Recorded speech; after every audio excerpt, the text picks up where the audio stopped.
Chapter 1338. After the door was slammed shut, Shang'er's heart skipped a beat. It would be a lie to say that she wasn't afraid of an angry Ah Cheng. However, she couldn't help but take a few more glances at him. She used to think that this guy was blind, but why did she find him more and more good-looking now? He looked twice as handsome when he was angry. Was it because he didn't wear an eye mask? Shang'er pretended to be flustered and asked, "Why did you close the door? Where's the child?" Ning Cheng asked in return. Shang'er laughed mischievously. "I'm just—" Before she could finish, Ning Cheng interrupted her. "Since you're pregnant, get rid of it." Shang'er didn't understand what he meant and was confused. He opened the door and shouted outside, "Someone, get a female doctor here." Shang'er finally realized the danger. She turned and wanted to escape, but Ning Cheng closed the door again and leaned his tall body against the door, blocking her. "I was just joking. I have something important to discuss with you." "Really? Ah Cheng, we've known each other for so many years. Just give me a chance." The more Shang'er looked at Ning Cheng's gloomy face, the more flustered she became. She felt guilty and couldn't continue. Ning Cheng just stared at her and didn't say a word. She lowered her head and said resentfully, "I'll leave. I'll leave now, okay?" "No," Ning Cheng said coldly. Shang'er looked up suddenly. "I'll never be able to see you again, okay?" "No," Ning Cheng said again. "What do you want?" Shang'er asked loudly. "Get rid of the child and you can leave," Ning Cheng said coldly. "I don't have a child. How do you want me to get rid of it?" Shang'er was about to cry. "I don't care." Ning Cheng was indifferent. If he didn't teach this woman a lesson she would remember today, she would definitely come looking for him again. Just then, there was a knock on the door. "Master Cheng, the doctor is here," Ning Cheng said. "Tell the doctor that the child is very big. There's no need to use medicine. Think of another way." Outside the door, everyone was stunned. "The child is very big? Jean Er's stomach isn't big at all. What's going on?" The female doctor who had been brought over had a serious expression on her face as she said, "Boss Cheng, if the child is not taking medicine when he's grown up, then we'll have to use external forces. I need to find some tools." Ning Cheng replied faintly. Shang'er's face darkened. She couldn't imagine how cruel an external force could be. She stared at Ning Cheng, motionless like a statue. Time passed bit by bit. After a while, someone knocked on the door again. It was the doctor. "Boss Cheng, everything is ready. Can I go in now?" Ning Cheng was about to turn around and open the door when Shang'er suddenly pounced on Ning Cheng. She wrapped her arms around his neck and wrapped her legs around his waist. She kissed Ning Cheng on the lips and kissed him without hesitation. Ning Cheng was stunned. He had never touched such softness in his life. He only felt that the woman's wet lips were unbelievably soft. Shang'er had never kissed before. She threw caution to the wind and kissed him with all her might. In a moment of confusion, her tongue actually found its way into Ning Cheng's mouth. Ning Cheng finally came back to his senses and pushed her away forcefully. It seemed like an instinctive reaction. He didn't know how much strength he had used, but this push actually sent Shang'er flying. Shang'er crashed into the wall and fell down. She sprawled on the ground and didn't move. Ning Cheng was obviously irritated. He wiped his mouth and walked towards her. He kicked her and said coldly, "Get up. If you keep pretending, I'll throw you out to feed the dogs." Shang'er didn't move. Ning Cheng kicked her again. Seeing that she still didn't move, he realized that something was wrong. He quickly squatted down and lifted Shang'er's head. Only then did he see that she was unconscious. Her forehead was injured and covered in blood. Ning Cheng was obviously angry. He spat out a mouthful of turbid air and let go of his hand. With a thud, Shang'er's head hit the ground again. "You're courting death." Ning Cheng left these two words and strode out of the door. When he came out, the crowd went into hiding again. Only the female doctor and a servant were left standing at the door. "Go in and take care of her," Ning Cheng said angrily and left. The female doctor and the servant were quite frightened by his angry look.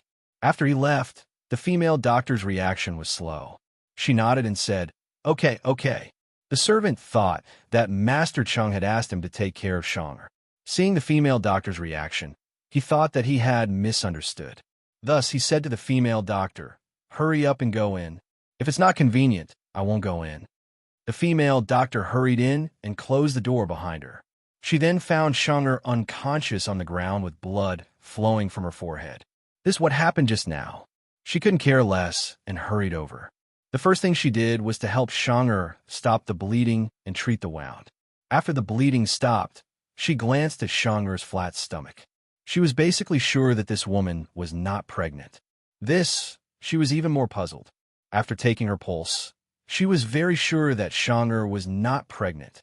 But why did Boss Chang say that the child was very big and that she had to abort it? What did he mean by go in and take care of her? The female doctor really couldn't figure out. She used a lot of effort to pull Shang'er onto the bed.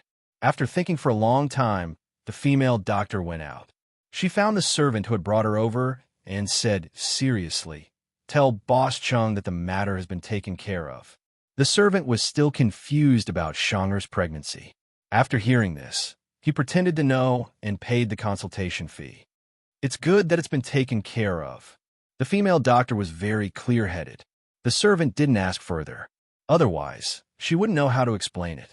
She thought that Boss Chung wouldn't answer her, so she took the consultation fee and left. Thus, the news of Shang'er's pregnancy was taken seriously and spread among the servants. Meanwhile, Shang'er ended up sleeping on Ning Cheng's bed. Ning Cheng was busy until late at night. As soon as he entered the room, he saw Shang'er curled up on his bed and sleeping soundly. He almost thought that he had entered the wrong room. Didn't he instruct the servant to get rid of this woman? Why was she still here? He was about to find a servant to vent his anger when Shang'er suddenly muttered, "Drink, come, fill it up." "Ha! Fourth master, as long as this deal is closed, I'll take care of all the wine on the table today. What do you think about this?" "Ha, it's just 10 jars. Sixth master, take that batch of goods. I'll add another jar. If I get drunk, you can do whatever you want with me." She talked in her sleep for a long time. All of it was related to wine, and it was all talk about business at the wine table. Ning Chung listened quietly and unknowingly sat down at the side. "Come, drink. We're not going home until we're drunk." Shang'er suddenly shouted. Ning Cheng's mouth twitched. He seemed to want to do something, but was hesitating. "Are you drinking or not?" It's you." Shang'er shouted again. She even stretched her hand out of the blanket, as if she was holding it. Ning Cheng finally couldn't take it anymore and replied, "Drink." Shang'er even raised her hand and asked loudly, "How much?" Ning Cheng's lips unconsciously curled into a faint smile. He asked, "How much do you want to drink?" Unexpectedly, Shang'er suddenly opened her eyes and sat up. She said excitedly, "Chung, have you forgiven me?" At this moment, Ning Chung was stunned. He remembered that Ning Nuo would also talk in her sleep when she was young. After he was woken up, he could converse with Ning Nuo a few times. When he asked Ning Nuo the next morning, Ning Nuo didn't remember anything. Thus, he couldn't help but want to talk to her about Shang'er. But this woman was actually faking it. Yes, Shang'er was faking it. She had woken up a long time ago and hadn't left. She had stayed on the bed waiting for Ning Chung to come back. When she heard the door open, she pretended to be asleep without thinking. She heard him walk to the side of the bed and didn't hear anything else. Although it was only quiet for a while, she felt especially uncomfortable. She closed her eyes, but she could feel him staring at her. She couldn't take this kind of torture. She felt that if she didn't do something, she would give up. But what could she do when she pretended to be asleep? She thought of talking in her sleep. As she spoke, she almost couldn't continue and was hesitating whether she should just get up and sleepwalk. Who knew that Ah Chong would actually be interested in talking to her? First, this guy didn't throw her out. Second, he even listened to her sleep talk for so long. Third, he even talked to her. This discovery made Shang'er so excited that she couldn't continue pretending. "Ah Chung, I knew you wouldn't be so heartless. You helped me treat my wound. Let me sleep here and even talk to me. Hee, let's reconcile." Shang'er laughed shamelessly. Ning Chung glanced at the wound on her forehead and couldn't be bothered to explain. He said, "Okay, we've reconciled. You can scram now." "Then aren't you responsible for me?" Shang'er asked seriously. "Why should I be responsible for you?" Ning Chung looked incredulous. He had never seen such a thick-skinned woman in his life. "We kissed," Shang'er replied. Ning Chung couldn't help but frown. After fighting with this woman for so many years, this was the first time he realized that she was such a casual woman. He replied rudely, "You forced it. I won't admit it. A forced kiss is still a kiss," Shang'er said innocently. Ning Chung was so angry that his face turned green. Shang'er hurriedly changed her words and said seriously, "Now the entire Liu enterprise knows that I'm your woman. If you don't take responsibility for me, how am I going to live in the future? Who else can I marry?" Ning Chung suddenly leaned forward. Shang'er was actually afraid, but she held on and didn't move, allowing him to close in. Ning Chung said, "The entire Liu enterprise also knows that Shaikyu is my woman. Do you know how she died?" Shang'er finally retreated. She had to distance herself from this man, or she wouldn't be able to talk calmly. Ning Chung knew that Shaikyu had betrayed her when Lu Xiaoyao recognized her as Hua Kuei. Shang'er didn't know how to answer, but Ning Chung asked again, "What's the difference between you and Shaikyu? I'm prettier than her." Shang'er replied immediately. Ning Cheng's gaze fell unceremoniously on Shang'er's chest and snorted. Shang'er subconsciously covered her breasts with both hands and was about to scold him. But seeing his contemptuous smile, she decisively let go. Although her ears were burning, she still puffed out her chest and allowed her to look. Ningqing only took a glance and wasn't interested. Shang'er knew that her figure wasn't as good as Shaikyu's. She thought for a moment and said seriously, "Chung, I can help you find a better woman than Shaikyu. I guarantee you'll be satisfied." Looking at her face at this moment, Ning Chung was really speechless. Chapter 1339. Seeing that things were going well, Shang'er hurriedly added, "Chung, I can help you make money, and I can help you pick a woman. Most importantly, I'm most familiar with the Liu Bei Chamber of Commerce. Just let me come back. 10 taels of silver it is. I don't think it's too little." She had already thought it through. As long as she could return to the Liu Bei Chamber of Commerce, she could casually make a deal and eat a lot of money. Ning Chung originally didn't want to say anything, but after hearing her say this, he couldn't help it. "You can make money? All the money you've embezzled from the Liu Bei Chamber of Commerce over the years, you've spent it all on Lu Xiaoyao, right? You can make money. You can use the Liu Bei Chamber of Commerce's money to make a lot of private money." As Ning Chung spoke, he immediately explained in detail how Shang'er had made use of several big deals to make money over the years. He even taught Shang'er a few better methods. "If you did that, it would be perfect, but unfortunately," Ning Chung said, gently patting her head, "unfortunately, you can't do it here." This was a great humiliation, but Shang'er was convinced. Chung had used a short 3 days to become the real master of the Liu Bei Chamber of Commerce. She was already very impressed, but what Chung said just now made her admire him even more. She was quiet for a long time, then said seriously, "Chung, I want to worship you as my master." Ning Chung heard this and finally broke down, roaring, "Are you going to scram or not?" He had been hurt and humiliated. How thick was this woman's skin? What was her heart made of? She was so shameless. Wouldn't she get hurt? Shang'er was determined to cling to this man. She lay back down and pulled the quilt. "I'm sleepy. I can't scram. How much do you want? Name a price." Ning Chung said coldly, "If you let me stay, I promise I won't be greedy for money. I don't want the 10 taels of silver every month. You just have to make sure I have enough to eat and wear." Shang'er said. In that moment, Ningxing almost threw the Liu Bei Chamber of Commerce's token to her. After all, besides him, she was the one who could control the Liu Bei Chamber of Commerce the most. However, Ning Chung still didn't do so. Since he didn't kill her before, why would he push her into the fire pit now? One had to know that the person who had the most control over Liu Bei did not mean that he could protect Liu Bei Chamber of Commerce. He had to find someone with a strong military background who was familiar with the ways of business to take over Liu Bei. If not, once Liu Zheng's family came to seek revenge, no one would be able to resist. Ning Chung sat down and let out a long sigh. Shang'er looked at him and sat up unconsciously. She had to admit that Chung was so quiet and serious that it scared her. She would rather he yell at her and be fierce to her.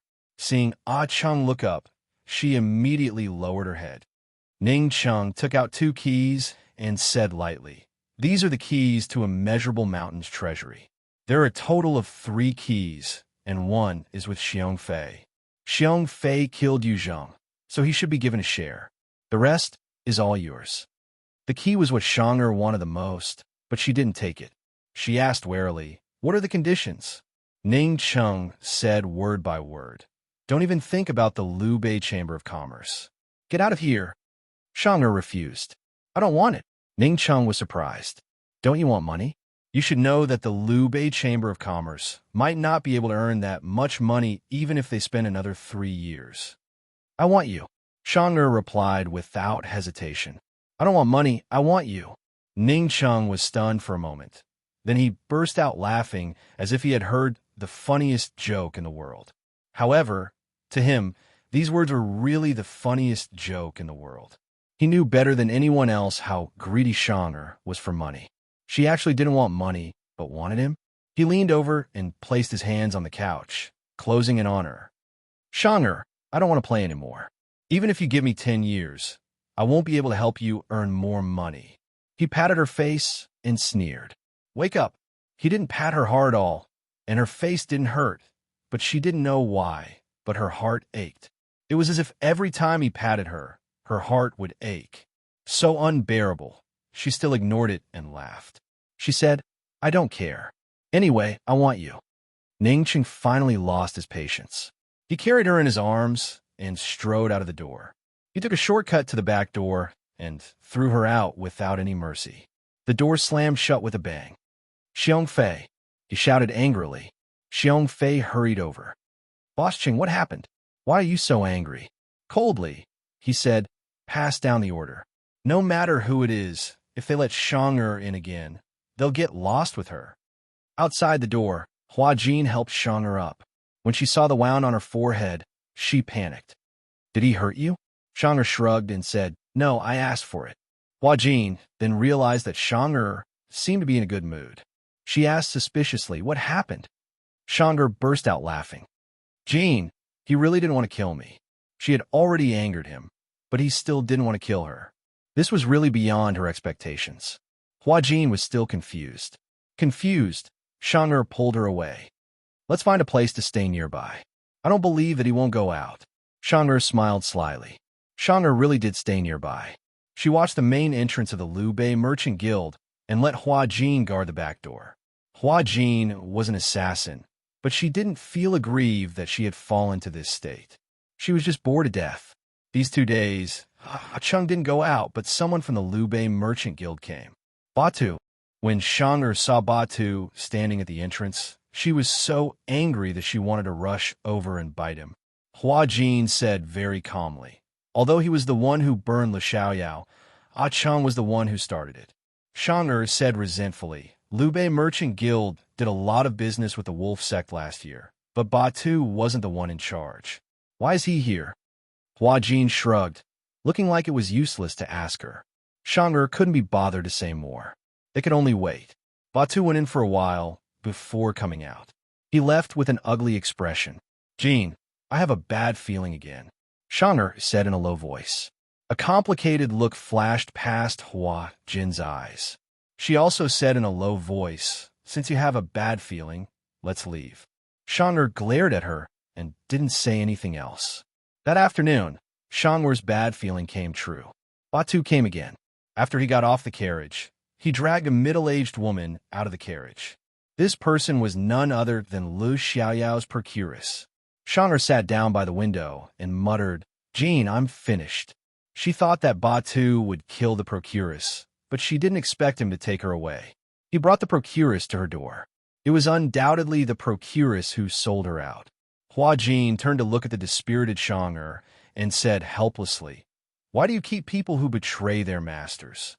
Shang'er said something even more helpless than Hua Jin. "When Ah Cheng put a bounty on my head, everyone knew that I had no money. Anyone would sell me out." Hua Jin said coldly, "So, I've never been human?" Shang'er wanted to laugh, but she couldn't. She knew very well how serious the situation was. Behind Batu was the Wolf Sect, a sect that few could afford to offend. Although Ah Cheng was the one who handled the transactions between the Liu Bei Merchant Guild and the Wolf Sect last year, she still knew about it.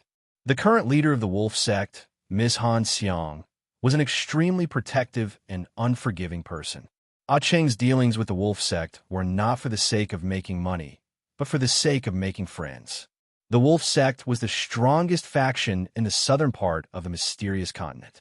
Lu Zheng told Ah Cheng that as long as they could make friends with the wolf sect, the Liu Bei Merchant Guild's business in the southern part of the mysterious continent would be easy. No one would dare to cause trouble. However, according to her understanding, Miss Han was very ambitious and had always wanted to be a partner of the Liu Bei Merchant Guild. Lu Zheng had refused, and so had Ah Cheng.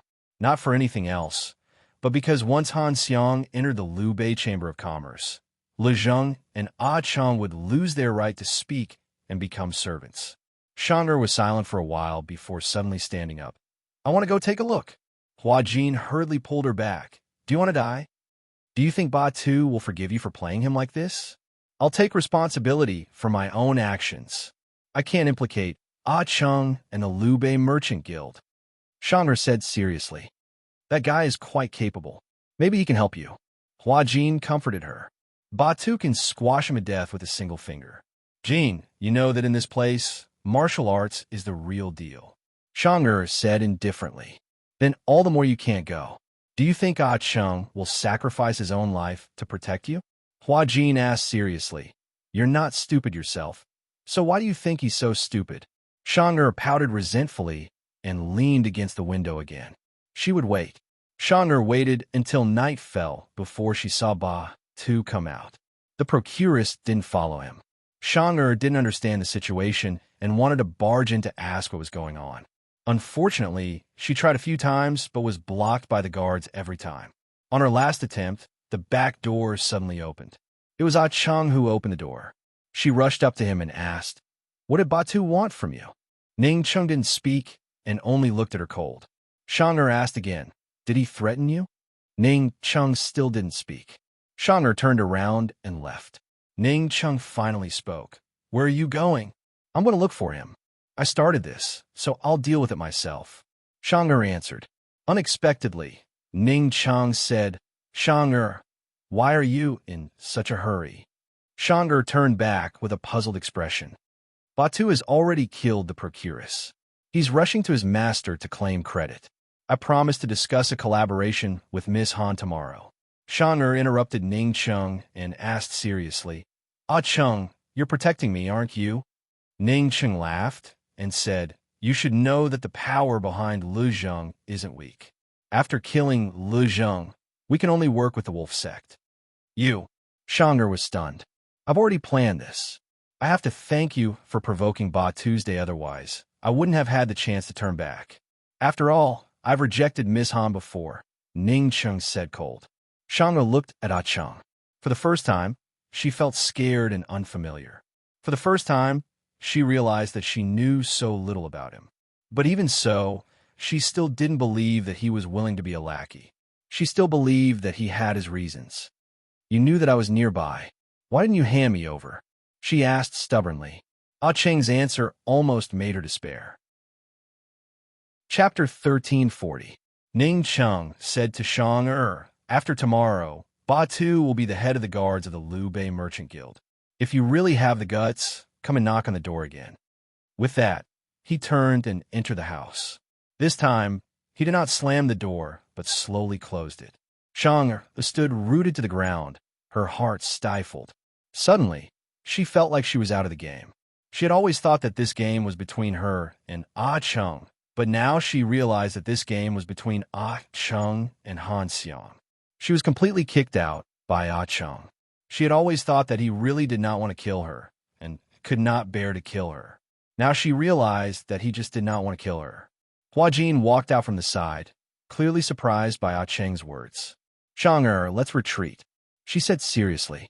Shang'er gritted her teeth. "I won't. Even if Liu Bei Trade Consortium was Ning Cheng and Han Xiang's plan. So what?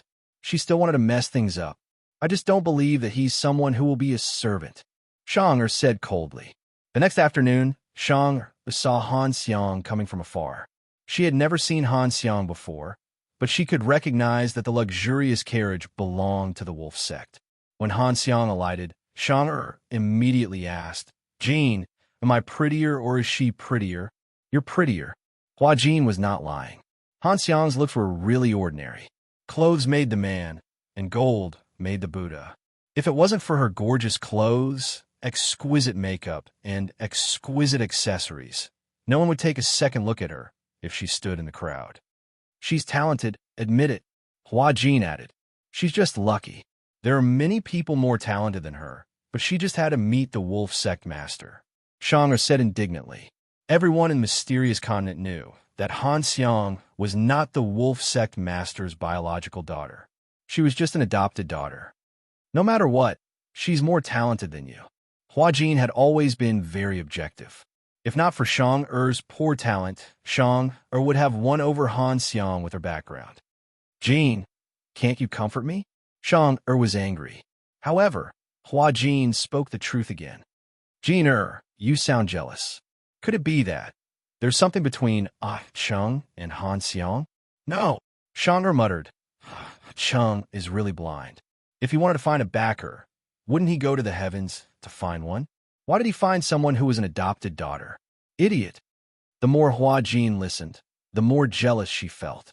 She hugged her sword and stood to the side, not saying anything. They had been keeping watch all this time and had even forgotten to eat. At night, Han Xiang finally came out. Ning Cheng personally sent her out. Ning Cheng was well aware of the background of the wolf sect. He also knew that Han Xiang was not the biological daughter of the wolf sect's leader, Han Chun. Helplessly, he'd been fighting in Northern Li all this time. All he knew was that Bai Yanqing had kidnapped Han Yunxi and taken her to the poison sect's forbidden grounds. He didn't know that a Han Chun had appeared there, much less the relationship between him and Han Yunxi. After the war, he'd left Northern Li and hadn't contacted any of his old friends. He didn't know anything about Han Chun or the promise of 10 years. They had already walked him to the door. Logically speaking, the guest would politely say, "Please wait." But Han Xiang didn't say anything. She simply walked down the steps. Ningqing knew what to do and followed her down. But Han Xiang suddenly sprained her ankle. In her panic, she grabbed his arm. Ouch! Ningqing's eyes flashed coldly. He picked her up in his arms and strode over to the carriage, personally carrying her inside. Shang-er remained calm. After all, she'd done plenty of things like putting on a show to support him. But who knew that Shang stayed in the carriage for a very long time and didn't come out. The more Shang-er watched, the faster her breathing quickened. Do you really want to be a servant? Inside the carriage, Ning Cheng had been about to get off for a long time, but Han Xiang stopped him to talk about something else. Since Miss Han isn't tired, why don't we find a place where we can talk? Ning Cheng asked. No need. Let's do it here. Tell me, how do you plan to sell those goods? As Han Xiang spoke, she leaned lazily on the high pillow and sized up Ning Cheng seriously. Although she was only 25 and unmarried, she'd met countless men and had many male pets at home. A few years ago, after she'd entered the Xinkong upstart ranking, her father had slowly handed over the affairs of the wolf sect to her. With her father's retirement, she gradually took control of the wolf sect. With her superb martial arts and power, she naturally attracted the attention of many men. Unfortunately, none of the men she liked allowed her to marry into the wolf sect. As for the men she didn't like, she could only find them to play with when she was bored. They couldn't accompany her for long. In recent years, the Liu Bei Merchant Guild had suddenly appeared in the southern part of the mysterious continent and developed into a large merchant guild. However, it was only after the Liu Bei Merchant Guild sold a few batches of goods to the wolf sect last year that she learned that there was a capable person called Ah Cheng in the guild. This man's martial arts were average, but he was well-versed in the ways of the merchants. One had to know that the business world was like a battlefield.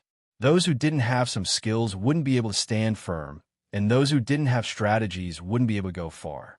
Wasn't this the kind of man she wanted and lacked the most?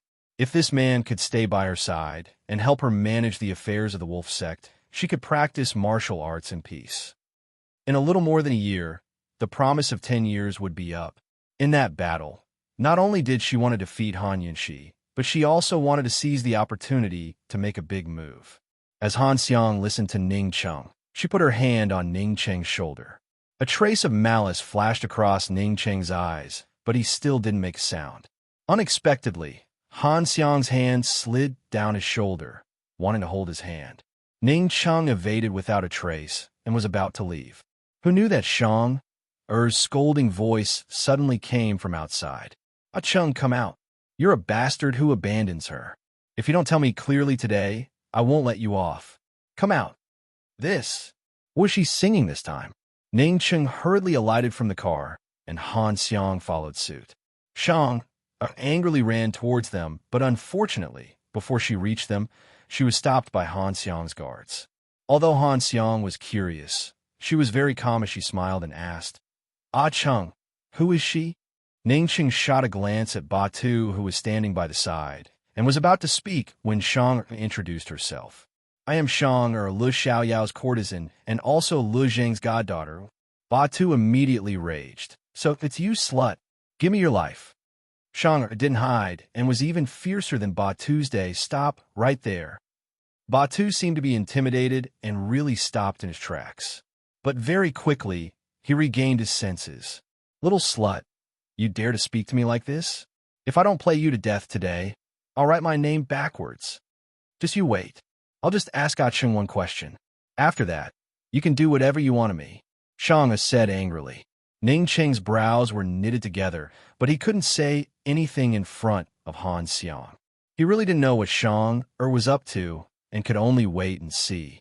Who knew that Shang would look at him and ask seriously, "Ah Cheng, do you still like me?" Ning Cheng was almost angered to death.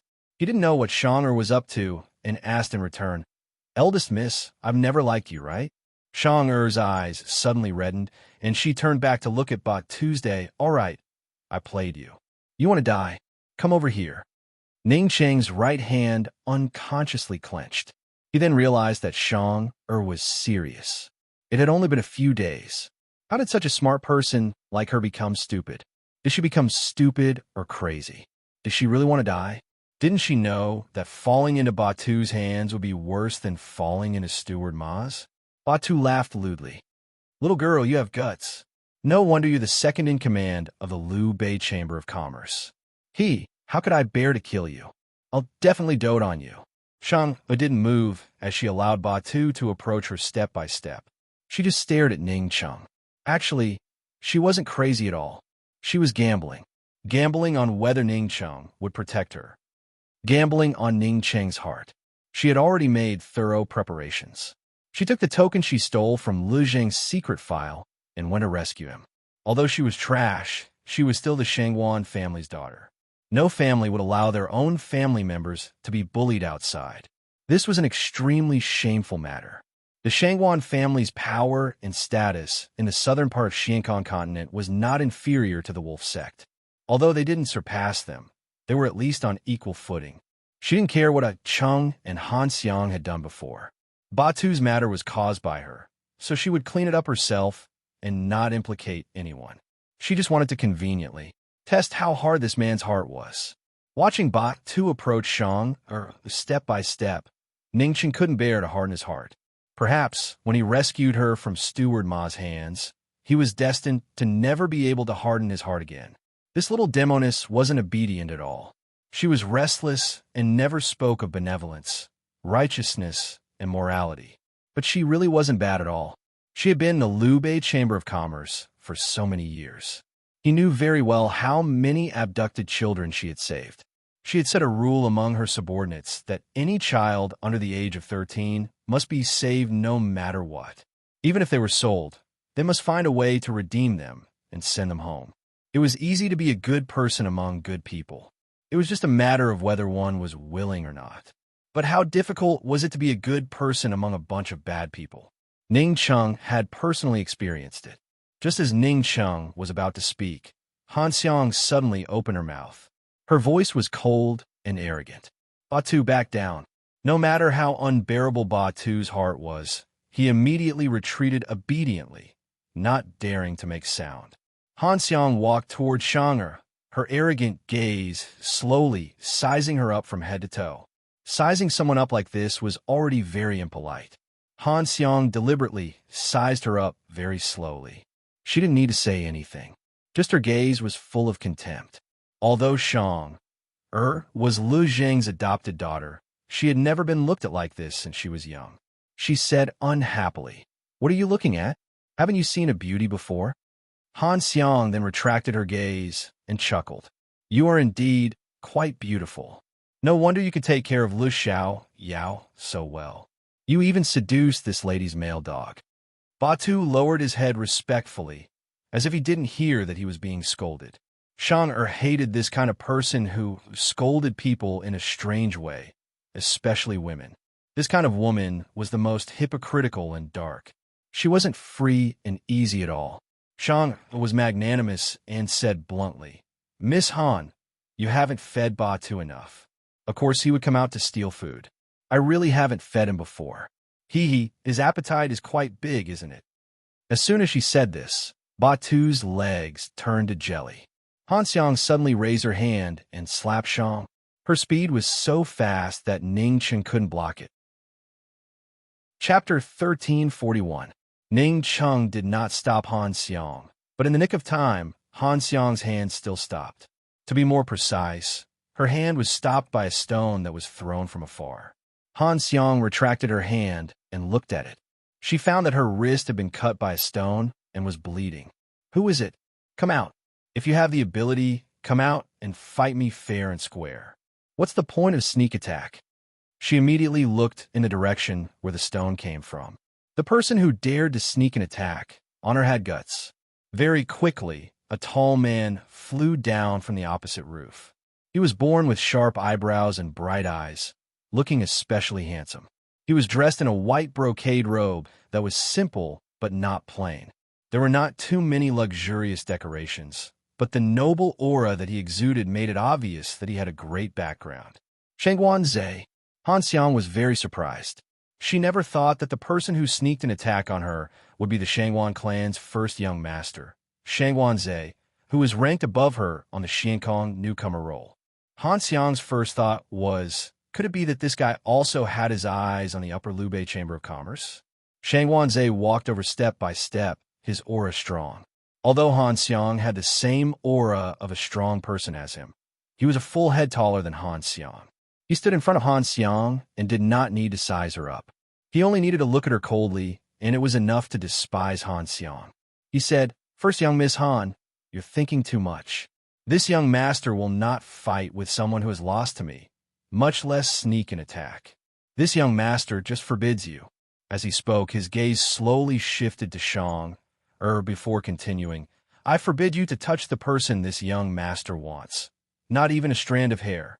Shang stared blankly at the man in front of her, her heartbeat unconsciously speeding up. Good girl. Why didn't she know that she had such a biological brother? This arrogant style was simply to her liking. He said this as if he only intended to help her and did not intend to acknowledge her. However, Shang was already satisfied. She knew that she was saved and would not become Batu's plaything. The Wolf Sect was the largest city in the south of Pingyang City. The Shangguan clan was also here. She had asked Hua Jin to take the token to ask for help. Originally, she did not expect that the Shangguan clan would recognize her so easily, especially in front of everyone. She just wanted to keep her life. She wanted to look back at Ah Cheng, but she didn't. She lowered her head under Shangguan Zhe's gaze. She lost the bet. She had been waiting for Ah Cheng to speak, but unfortunately, she couldn't. It turned out that it wasn't that Ah Cheng couldn't bear to kill her, but that he disdained to kill her. She had always stubbornly believed that Ah Cheng was taking care of Han Xiang to protect her. It turned out that she had thought too much. She was completely silent. Ning Cheng remained silent. He didn't know anyone from the Shangguan clan, but he knew of their existence. He had also heard of this young master in front of him. The Shangguan family head's martial arts were weaker than the Wolf Sect heads, but Shangguan Zhe's martial arts were above Han Xiang's. There was only one rank difference between Han Xiang and Shangguan Zhe on the new ranking list. It was said that Han Xiang had fought with Shangguan Zhe and was defeated by Shangguan Zhe. He's here to save Jean. He said that Jean it was the person he wanted. Shang this little vixen, was really capable. He thought that it was already amazing that she could hook up with one of Han Xiang's generals, but he didn't expect that she could hook up with Shangguan Zhe. What kind of woman was she? What had she done? Ning Chung looked at Shang coldly, anger in his eyes. Han Xiang was also angry. She was already angry from being scolded by Shang, but she didn't expect to be humiliated by Shang Guanza. To her, the words loser were simply a nightmare. One had to know that ever since the new ranking competition, this nightmare had been following her. Your woman? Haha. When did young Master Zay's taste change? You're interested in such a fickle woman? Han Xiang sneered. Even the way Shang Guanza sneered was incomparably noble. He smiled. I'm interested in anyone who's prettier than you. You. Han Xiang finally couldn't hold back her anger. Shang Guanza raised his eyebrows and looked over, clearly asking her if she wanted to fight. No matter how unwilling Han Xiang was, she wouldn't impulsively start a fight with him. She knew that she would lose. Since she's your woman, you should take her away as soon as possible so that she won't be an eyesore, she said coldly. Shang Guanza didn't have any interest in being entangled with her. He took Shang Er's hand and turned to leave without saying anything. Ning Chung looked on coldly, but Shang didn't turn back. Seeing Ning Cheng's reaction, Han Xiang couldn't help but ask angrily, What? Has her soul been taken away? I was wondering where she got the guts to run out. She's hooked up with the Shangwan family's financier. Ning Chung recovered his wits and chuckled. That little slut's got some skills, huh? Is hooking up with men considered a capability in your eyes? Han Xiang asked disdainfully, forgetting how she had hooked up with Ning Chung in the carriage just now. Forget it. Otherwise, how could she have hooked up with Batu and managed Le Xiao Yao so well? Ning Chung said seriously, Eldest Miss Han, it's a big loss not to keep her in the Liu Bei Chamber of Commerce. Why don't you think of a way to get her back? Han Xiang couldn't do it, but she wouldn't admit it. She still looked high and mighty as she said, Her heart isn't here. It'll only cause more trouble if I get her back. Ah Chung, don't worry. As long as you partner with my wolf sect, the Shangwan family won't dare to make things difficult for the Liu Bei Chamber of Commerce in the south. Since eldest Miss Han says so, then this one can rest assured. This one will get someone to sort out the accounts and send it to you in 2 days, Ning Chung said seriously. Han Xiang was finally a little happier. She smiled ambiguously at Ning Chung, saying, I'll wait for you to send it over personally. Okay. Ning Chung agreed readily. After sending Han Xiang off, Ning Cheng's whole face darkened. After he returned to his room, he immediately found a few confidants and told them to act according to the original plan. They had to use the fastest way to take away all the silver that the Liu Bei Chamber of Commerce had. When Batu came to him for the money, he had already planned it out. He would try to delay and delay as much as possible. He would take away all the silver that the Liu Bei Chamber of Commerce could take away and distribute the rest to his brothers. He wanted Han Xiang to get an empty shell of her colleagues from the Liu Bei Chamber of Commerce.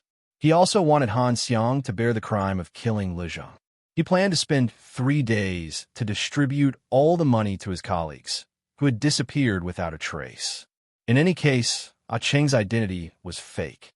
He had plenty of ways to hide his identity. If the power behind Li Zhang came to find him, Han Xiang, as the new owner of the Liu Bei Chamber of Commerce, would have no way to explain herself. Everything was under his control. That damn Shang actually came out halfway. If Shang Guanze hadn't suddenly appeared, he would have had to save her, and his plan would have been ruined. After explaining everything clearly, Ning Chung let out a breath of turbid air.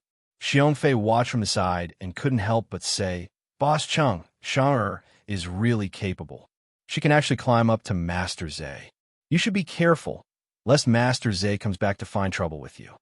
I can't afford to provoke him, but I can hide, Ning Chung said coldly.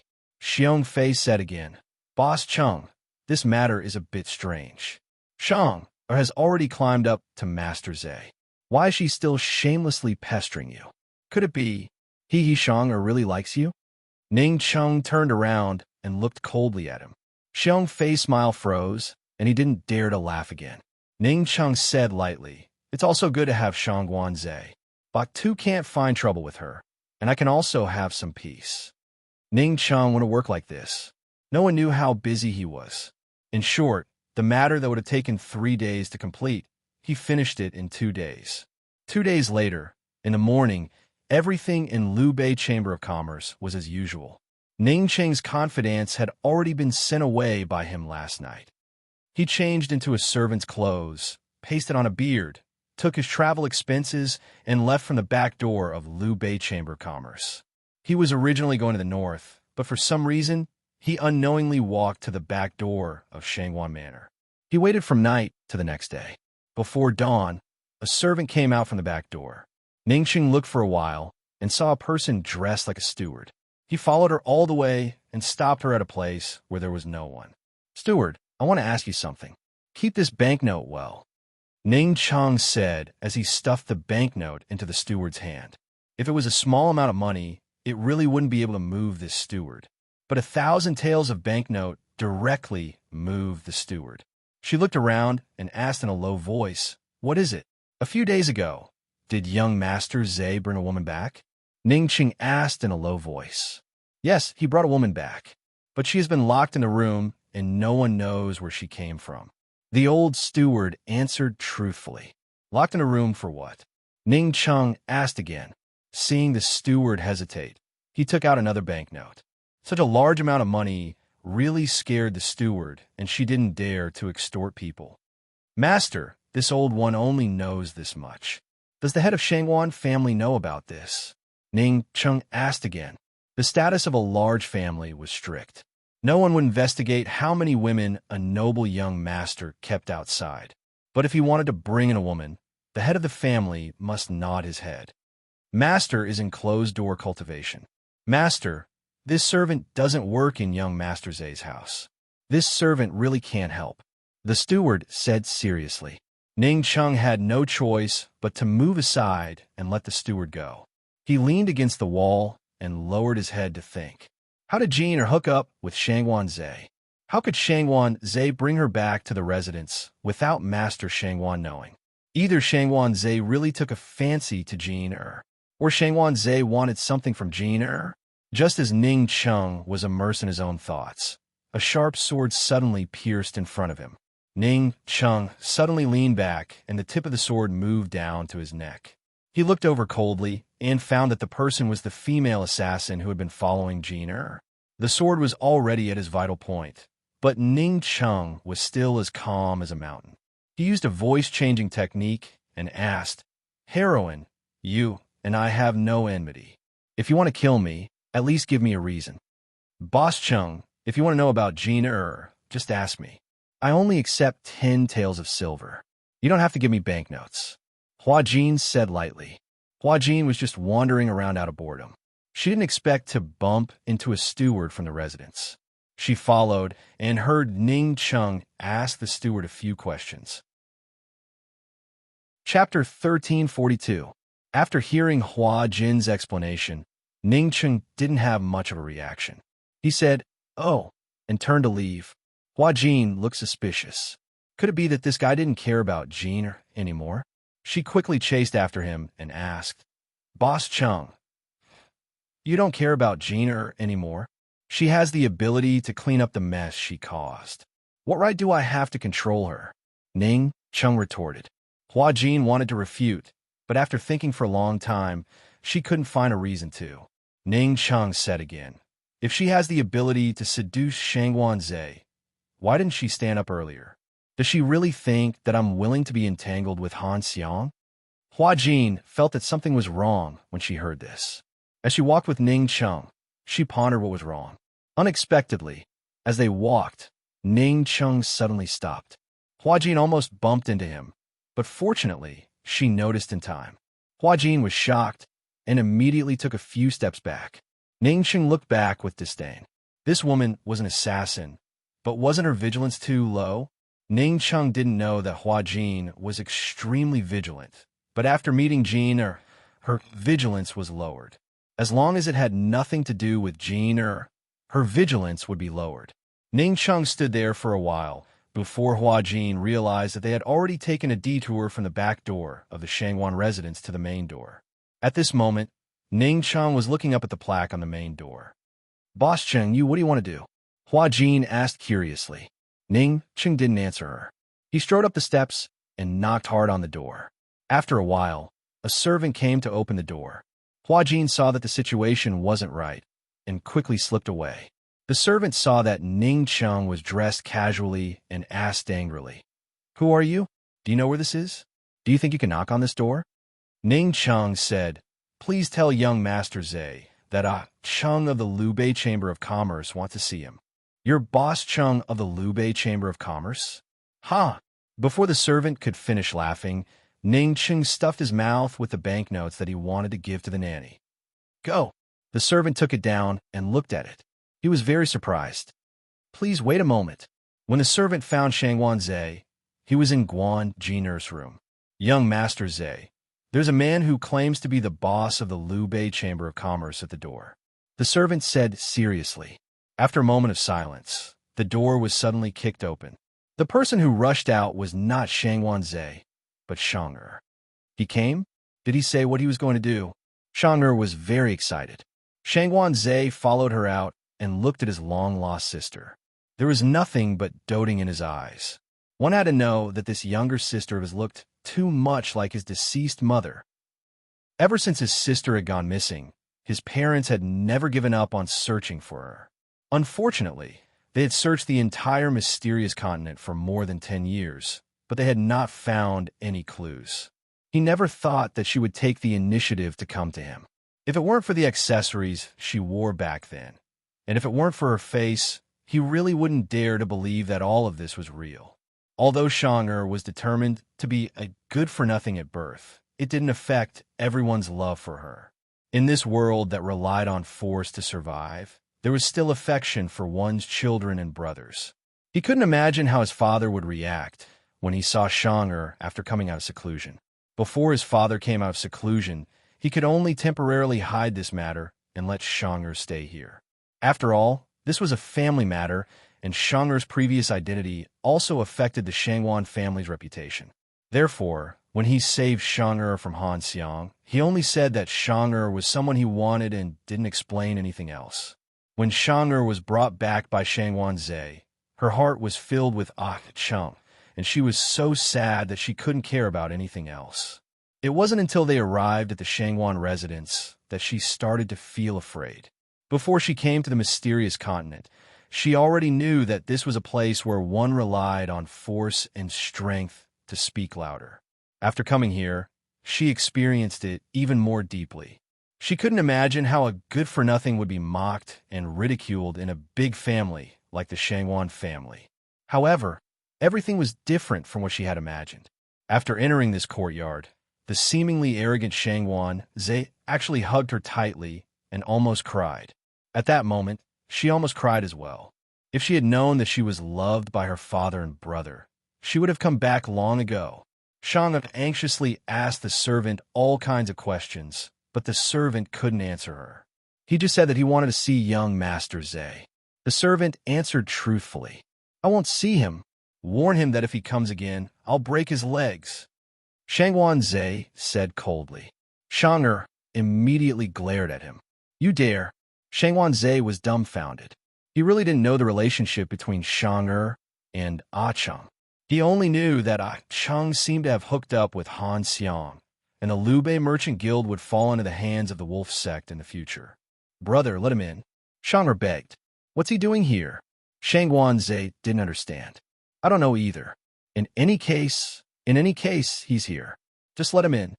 Shang'er's heart pounded like a little deer running around in her heart. She didn't know what Hua Jin had done. One had to know that she had already given up all hope and thought that Cheng really didn't care about her anymore. She didn't expect him to come back. Han Xiang isn't a kind person. You'd better stay away from the people she hooked up with. Shangwan Zhe's face was serious, but Shang'er was even more serious than him. "Brother, I'm not a kind person either. Cheng is worse than me. You can rest assured that the two of us will be together." Shangwan Zhe was speechless. He secretly thought that in the future, he would have to pay more attention to this sister and protect her. The Shangwan family had a strict family style and strict upbringing, especially for girls. With her personality, wouldn't she be caught red-handed every day? "Call him in."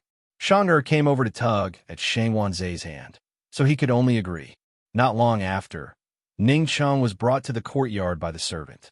Shang Wanzhe sat by the stone table while Shang'er hid in the room, peeking through the cracks in the window. Shang'er was very nervous.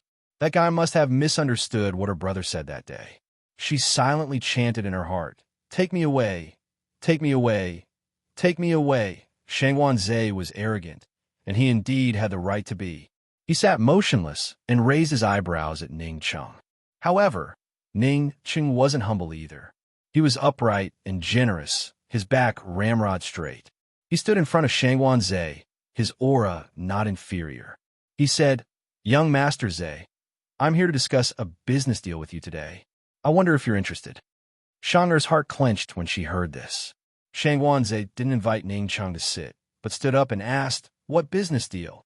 "A business deal related to the wolf sect," Ning Cheng said. Shang Wanzhe's interest was piqued when he said this, but Shang'er's heart gradually sank. So it had nothing to do with her.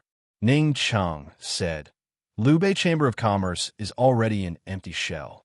Han Xiang can only clean up the mess. If you don't mind, I can reorganize a Chamber of Commerce and pledge loyalty to the Shangwan family.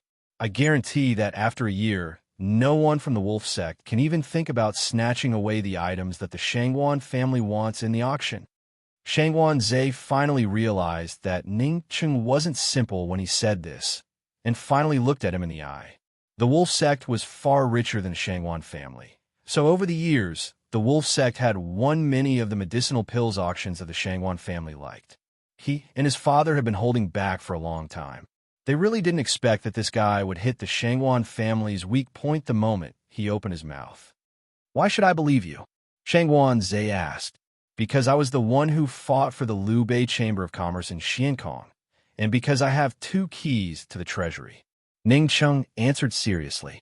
Shang Wanzhe laughed. "You can play with Han Xiang today, but you'll play with me in the future. If young Master Zhe doesn't believe me, I can sign a slave contract."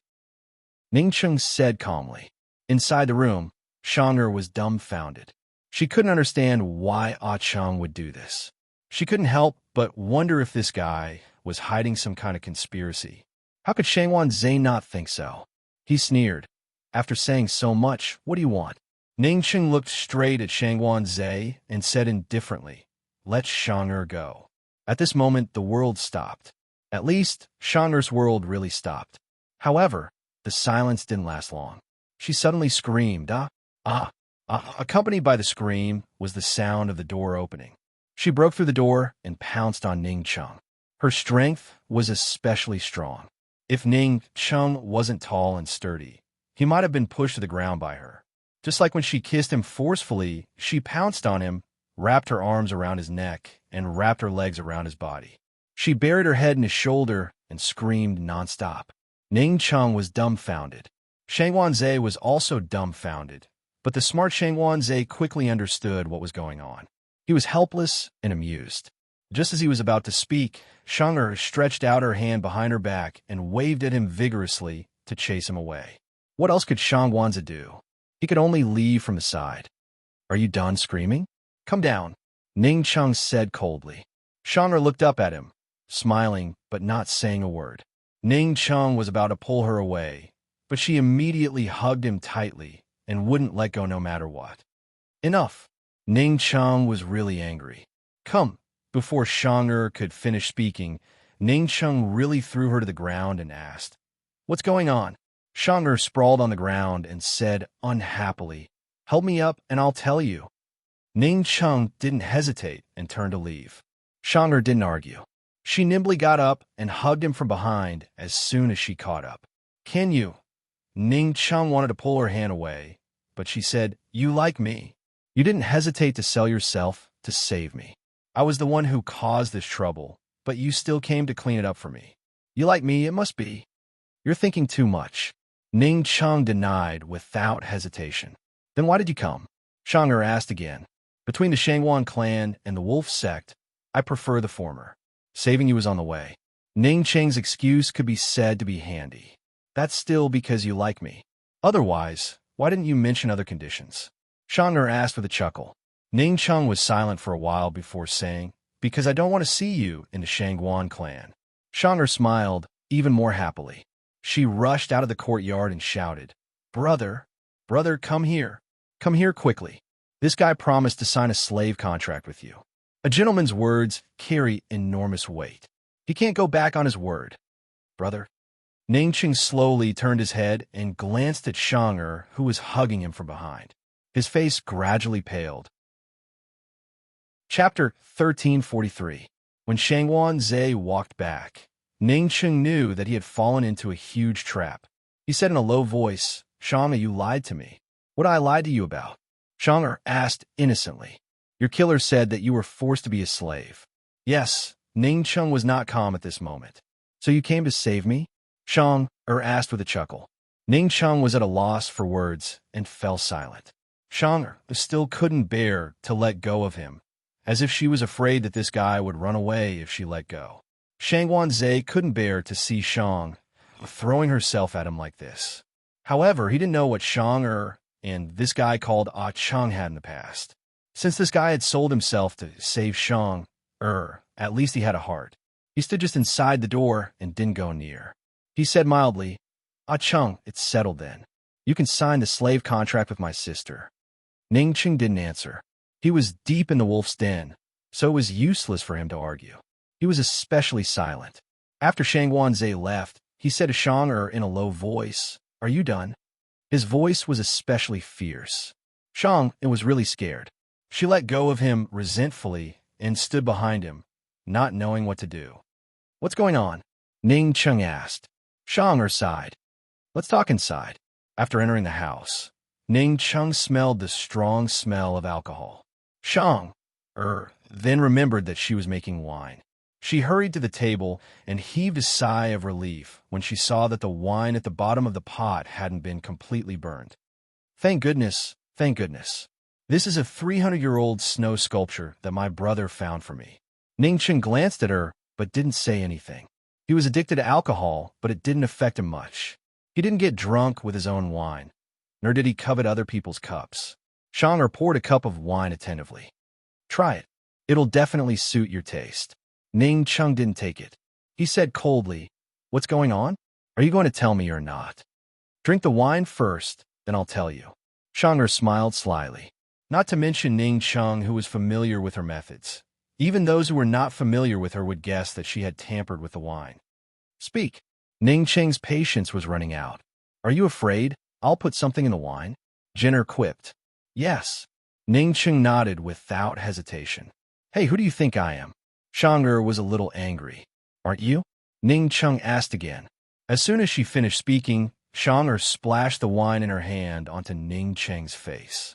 She said very seriously, Ah Cheng, let me tell you, Shangwan Shang, I have indeed grown up among men, but I'm innocent, clean, and pure. You can look at me however you want, but you can't treat me as that kind of woman. Ningqing froze in place, allowing the wine to slowly flow down his cheeks. His long eyelashes were wet, blurring his vision. This scene, this moment, was so familiar, yet so distant. It had clearly happened a few years ago, but it was so distant that it seemed to have happened in his previous life. He even clearly remembered that the wine was cold a few years ago, but the wine today was warm. The angry face from a few years ago seemed to overlap with the angry little face in front of him. He blinked subconsciously to take a closer look, but the water droplets on his eyelashes fell as he blinked. He took a closer look at the face in front of him. It was clean and beautiful, and there was no anger, only a smile. Shang was smiling. Shang was originally full of anger, but seeing Ah Cheng's silly look, she couldn't help but laugh. She didn't expect that this fierce and cold man would actually be scared by her one day. She handed him a handkerchief. Sorry, I did it on purpose. Yes, she said, I did it on purpose. You. Ningqing really didn't know what to do with this woman. He didn't take her handkerchief, but pulled up his sleeve to wipe the wine off his face. He didn't know if he was angry, blocked, or helpless in his heart, but he unconsciously let out a long sigh. Okay, you drank this cup of wine. I'll tell you what happened. Shang sat down and seriously told the truth. Ningqing listened in disbelief. He hadn't recovered yet when Shang brought paper, ink, and brush to him. Write it. My brother agreed to let me go, so you can write the slave contract for me. Ning Chung snorted. If he signed it, it would definitely be the worst deal he had ever made in his life. He stood up. Since you're fine, I'm leaving. Let's never see each other again. Chandra was anxious. She grabbed his right hand and stuffed the brush in. She warned, you promised yourself, if you don't write it, I promise you won't be able to leave the Shangwan family's door. Don't make a fuss. Ning Chung said indifferently. It's fine if you don't write it, but you have to live with me. Chandra said again. I can't do it. Don't bother me anymore. Ning Chung said word by word seriously. You obviously care about me. Why won't you admit it? Chandra was really anxious. The indifference in his eyes made her afraid. I just pity you. Ning Chung put down the brush and walked around Chandra. Chandra couldn't hold his right hand, so in a hurry, she grabbed his left hand and clasped his fingers. Ning Chung slightly stiffened. He didn't struggle like before when his right hand was held. Instead, he said sternly, let go. I'm not letting go. Chandra stubbornly said, what do you want for you to let me go? Ning Chung had never been so sullen in his life, being controlled by a woman. Chandra sniffled. She was obviously anxious to the point of tears, but she still looked willful. Say you like me. Say it, and I'll let you go. Ning Chung fell silent. Chandra was overjoyed and hurriedly said, you can never say it, but you can stay forever. Ning Chung really had to hand it to this woman. Why do you have to do this? I like you. Chandra answered calmly. As she answered, she unconsciously tightened her grip on his hand. At this moment, she suddenly realized that something was wrong with Ning Cheng's hand. She hurriedly let go and took his hand for a closer look. She exclaimed, your hand. At first, she thought that he was deliberately stiffening his hand because he was resisting. However, when she tightened her grip, she realized that something was wrong. The stiffness of his hand wasn't intentional. It was just like that from the beginning. What's wrong with your hand? Chandra asked anxiously. Did Han Xiang hurt you? Ning Chung didn't say anything. This arm was destroyed for the cause of Western Qin's restoration. In the palm of his hand was something that belonged to a Western Qin princess. Now, there was no Western Qin, only Great Qin. There was no Western Qin princess, only Great Qin's empress. And this hand of his had become a habit. If Chandra hadn't reminded him, he would have forgotten. What he remembered was done on purpose. What he got used to was forgotten. Ning Chung was immersed in his own world, but Chandra was so anxious that she was about to go crazy. She pulled on Ning Chung and kept asking, tell me, did Han Xiang hurt you? Were you in pain? Say something. She pulled on him and examined him from head to toe. Can you say something? Where else are you hurt? I won't force you anymore. Can you say something? Unable to get anything out of Ning Chung, Chandra let go of him and strode out of the door. Bro, help me kill Han Xiang. Chandra, Ning Chung hurriedly called out to her. Chandra turned around and Ning Cheng's heart clenched. Because he saw the usually cheerful, heartless, sharp-tongued Chandra with tears streaming down her face. I'm fine. Han Xiang didn't hurt me. He didn't even realize that his voice had become much gentler.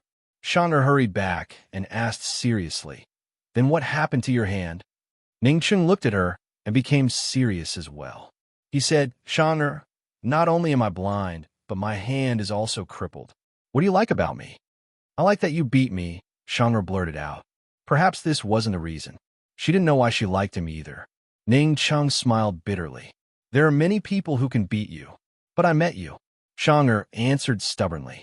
You don't even know who I am, and you dare to like me? Ning Chung asked again. I don't like you because of who you are, Chandra answered. Ning Chung usually bickered with her. After so many years of bickering, he had never lost. But today, he was rendered speechless again. Tell me who you are, Chandra asked. Ning Chung didn't hesitate and revealed his identity. Chandra exclaimed, so you're Northern Li's great general, the master of the Ning family. Seeing her reaction, Ning Chung couldn't help but laugh. It's not too late to know now. Chandra slapped his hand. Ning Chung, I admire you the most among the Great Qin's great generals. You haven't lost a single battle in Northern Li. How did you do it? Why did you leave after winning the fight? I've always hoped that you would become the king of Northern Li and attack Winter Crow to destroy Yuzhong. Ning Chung raised his brows at her. He hadn't expected her to pay attention to the war. Did you injure your hand on the battlefield? Shang'er asked seriously. You could say so, Ning Chung replied indifferently. Shang'er pulled his hand over again. Ning Chung wanted to dodge, but she wouldn't let go. Shang'er couldn't understand. How did you injure yourself? Why can't you move your hand? A complicated look flitted across Ning Cheng's eyes. He said indifferently, Let go and I'll tell you. Shang'er really did let go. Ning Chung took out a dagger and cut a small wound on his palm to extract a golden needle. Shang'er couldn't help but cover her mouth in fright. This needle, where did it come from? It belongs to my master, Ning Chung replied truthfully. The great Qin's empress, Han Yunxi? Shang'er was surprised. Why did you hide in your palm? Even if your arm is crippled, you can't go through so much trouble, right? Is this needle very precious? This golden needle is, as Ning Chung spoke, Shang'er took out a handkerchief to bandage his wound. She flicked his finger and then squeezed his palm. Before Ning Chung could finish, Shang'er interrupted. After taking out the needle, my hand seems to be able to move. Yeah, I can move it, but I don't have the strength, Ning Chung replied. Shang'er hurriedly took his hand and interlocked their fingers. It's okay if you don't have the strength. It's fine as long as you can hold my hand. She tightened her grip on his hand on her own accord before asking, What did you say this golden needle was from? Ning Chung looked at his tightly clasped hand and didn't say anything for a long time. Shang'er was actually scared out of her wits. She was especially afraid that he would shake her hand off and leave. So, she was also silent. She didn't know what Ning Chung was thinking, but he slowly lifted their interlocked hands and placed them on his lips. Then he kissed the back of Shang'er's hand. He said, Shang'er, I'll stay. I only have one condition. Shang'er was elated. She stared at her hand that was being kissed and was probably drunk. She didn't even ask what the condition was and replied, I agree. Ning Chung couldn't help but roll his eyes at her. He said, Forget my identity. I'm just Ah Chung. Shang'er agreed readily. I wasn't involved in your past, so of course I can't forget. Chapter 1344. Ah Chung, Ah Chung, Ah Chung. Shang'er looked at Ning Chung and called out happily. Ning Chung quickly let go of her hand. Ning Chung hurriedly passed the pen and paper over and smiled at him. I'll stay. Ning Chung emphasized seriously. Business people have business rules. Words are not proof. Words are proof. Shang'er was also serious. You don't trust me that much? Ning Chung asked. Is this all you've got? Shang'er asked back. Ning Chung really didn't want to argue with her. He took the pen and graciously wrote down a contract to sell himself to Shang'er as a slave. Before Shang'er could remind him, he went to the desk to find some ink and imprinted his handprint. Shang'er read every word and didn't hesitate to bite her finger and leave a blood imprint. All right, Ah Chung. From today onwards, you belong to me, Shangwan Shang'er. In life and in death, you belong to me. I'll definitely treat you well, Shang'er said with a smile. Ning Chung didn't respond. Shang'er took the blood-stained golden needle and carefully wiped it clean. Ning Chung watched quietly. After Shang'er wiped it clean, he wanted to take it back, but Shang'er didn't let him. Take this as a token of your love for me. A complicated look flashed past Ning Cheng's eyes. He said lightly, Give it back. I'll give you something else. I don't want it. Shang'er held the golden needle tightly, afraid that Ning Chung would snatch it away. I heard that other than the shadow, the D-Clan's Ning family is the most loyal to the Western Qin royal family. This must be the most important thing to you, right? I want the most important thing to you. As Shang'er said this, she stuck the golden needle horizontally on her clothes near her heart. Ning Chung didn't even dare to touch it. Ning Chung didn't insist. You could do whatever you want. Shang'er said jokingly, just treat it as a family heirloom. If our child can't survive in Xiankong in the future, let him take this token to Han Yunxi. No matter what, he can still make a living. Ning Chung gave Shang'er a disdainful look. However, he did not ask Shang'er for the golden needle in the end. He had steeled his heart to conceal his identity here. Perhaps decades, or even centuries later, this golden needle would allow future generations to find the roots of the D-Clan's Ning family. After putting away Ning Cheng's slave contract, Shang immediately ran to tell Shang Guanza that Chung was her man and that they were just throwing tantrums before. If the Shangwan family wanted to acknowledge her as their daughter, they would have to acknowledge Chung as their son-in-law. Shangwan Zhe had always admired Chung, and when he heard his sister say my man, he could only nod. However, he said seriously, Shang'er, after father comes out of seclusion, your identity will be made public in the family first.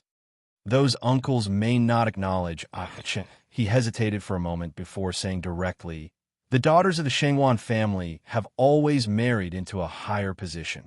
Shang'er was so angry that she almost revealed Ning Cheng's identity. She thought about it and only replied, okay, then I'll wait for father to come out and tell him myself.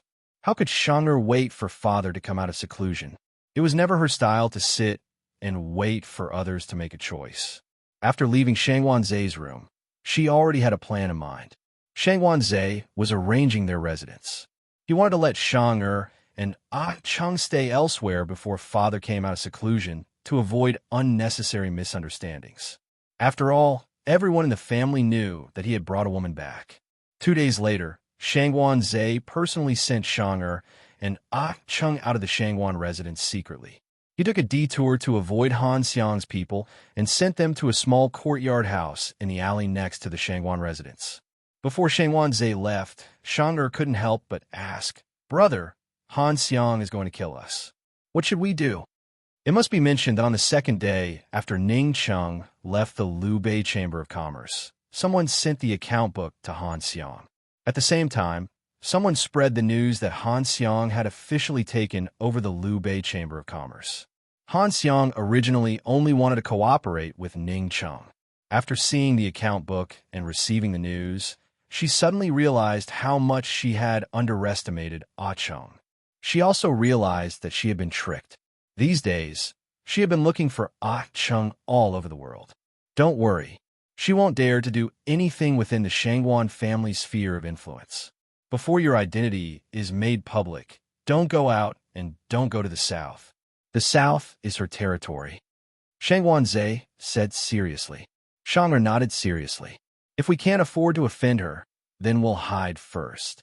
After sending Shangwan Zhe off, Shang'er and Ning Cheng began to live in seclusion in their own world. Even though he couldn't go out, Ning Cheng didn't idle around. He studied the recipe for brewing wine and shut himself in the room all day. Shang'er, who felt uncomfortable when she didn't go out for a day, was very calm. She stayed by Ning Cheng's side every day and urged Ning Cheng to eat his 3 meals a day. The rest of the time, she was very quiet. This state lasted for 3 days. Ning Cheng felt uncomfortable. He stopped cooking the rice and asked, don't you want to find something to do? Aren't I here to accompany you? Shang'er said with a smile. Don't you want to find something else to do? Ning Cheng asked again. I have plans. Shang'er answered. What are you going to do? Ning Cheng was curious. Shang'er's ears turned red. It's a secret. The light in the kitchen wasn't very good. Ning Cheng didn't see the blush on Shang'er's face. He just felt a little uneasy. He continued to ask, then why are you still standing here? Aren't you going to do it? Shang'er answered, wait a little longer. I am not ready yet. She had been preparing for this ever since her brother told her that the daughters of the Shangwan family would only marry into a high position. Ning Cheng became more and more suspicious, but he didn't ask any more questions. He continued to roll up his sleeves and sit in front of the stove to stoke the fire. Shang'er looked at his back. She couldn't help but wonder why she despised this guy for being blind back then. Even the way he cooked the rice was so beautiful. If she had known this would happen, she would have obediently listened to Liu Zheng and married him. Perhaps there wouldn't be so many troublesome things today. It was already late at night when Ning Cheng sealed the wine jars and hid them in the basement. After taking a bath, he drank wine in the room. He didn't know when he had developed the habit of slowly sipping a glass of wine before going to bed. He sat lazily on the warm couch, playing with the wine glass while thinking about things. Even though he was forced to stay, his days were still very leisurely and comfortable. At this moment, there was a knock on the door. The servants in the courtyard were only here for a few days. They definitely wouldn't knock at this late hour. Ning Cheng didn't need to ask to know that it was Shang'er. He didn't open the door. He only asked, "What's the matter?" "Something important." "Hurry and open the door," Shang'er said seriously. "What's so important that you have to say it now?" Ning Chung asked again. "It's not about saying it now. It's about doing it now." "I'm ready. It has to be done now," Shang'er answered. Ning Chung recalled what she said in the kitchen this afternoon. He was curious, but also felt that something was wrong. In the end, he still went to open the door. When the door opened, who knew? Shang'er was wearing a long pink dress that reached her chest, revealing her beautiful collarbone. She wore a thin blouse that faintly revealed her beautiful back. She even put on some light makeup. Compared to her usual gender-neutral attire, she looked prettier and gentler. Unfortunately, her smile broke her disguise. Because her smile was very sneaky, Ning Cheng's gaze fell on her chest. There was a big bow tied around her chest. Under the cute and playful skin was a seductive cleavage. She followed Ning Cheng's gaze and looked down at herself. Her smile became even more sneaky. After preparing for so long, this outfit really caught his eye. Chung, she was about to open her mouth when Ning Chung immediately wanted to close the door. Ning Chung was almost 30 years old. He wasn't a 16 or 17-year-old youth, and he wasn't a fool. This woman dressed like this and knocked on his door in the middle of the night. What could it be? Thinking back to the conversation in the kitchen this afternoon, he wanted to scold himself for being stupid. Shang'er immediately stopped him. She nimbly avoided Ning Cheng's hand and entered the room. She didn't say anything. She just smiled sneakily. She couldn't stop laughing. "Do you have any sense of shame?" Ning Chung asked directly. "You're already mine. Anyway, when my father comes out of seclusion, you'll have to marry me," Shang'er muttered. "Are you married now?" Ning Chung asked patiently. "Sooner or later," Shang'er said again. "Are you married now?" Ning Chung asked again. Shang'er was silent for a while before she muttered, "Not yet." Ning Chung stepped aside. He pointed at the door and ordered, "Go back to sleep." Shang'er lowered her head and walked over obediently. But when she reached Ning Cheng's side, she suddenly turned around and hugged Ning Chung. Like a shameless female hooligan, she said to him, Chung, let's have a child first."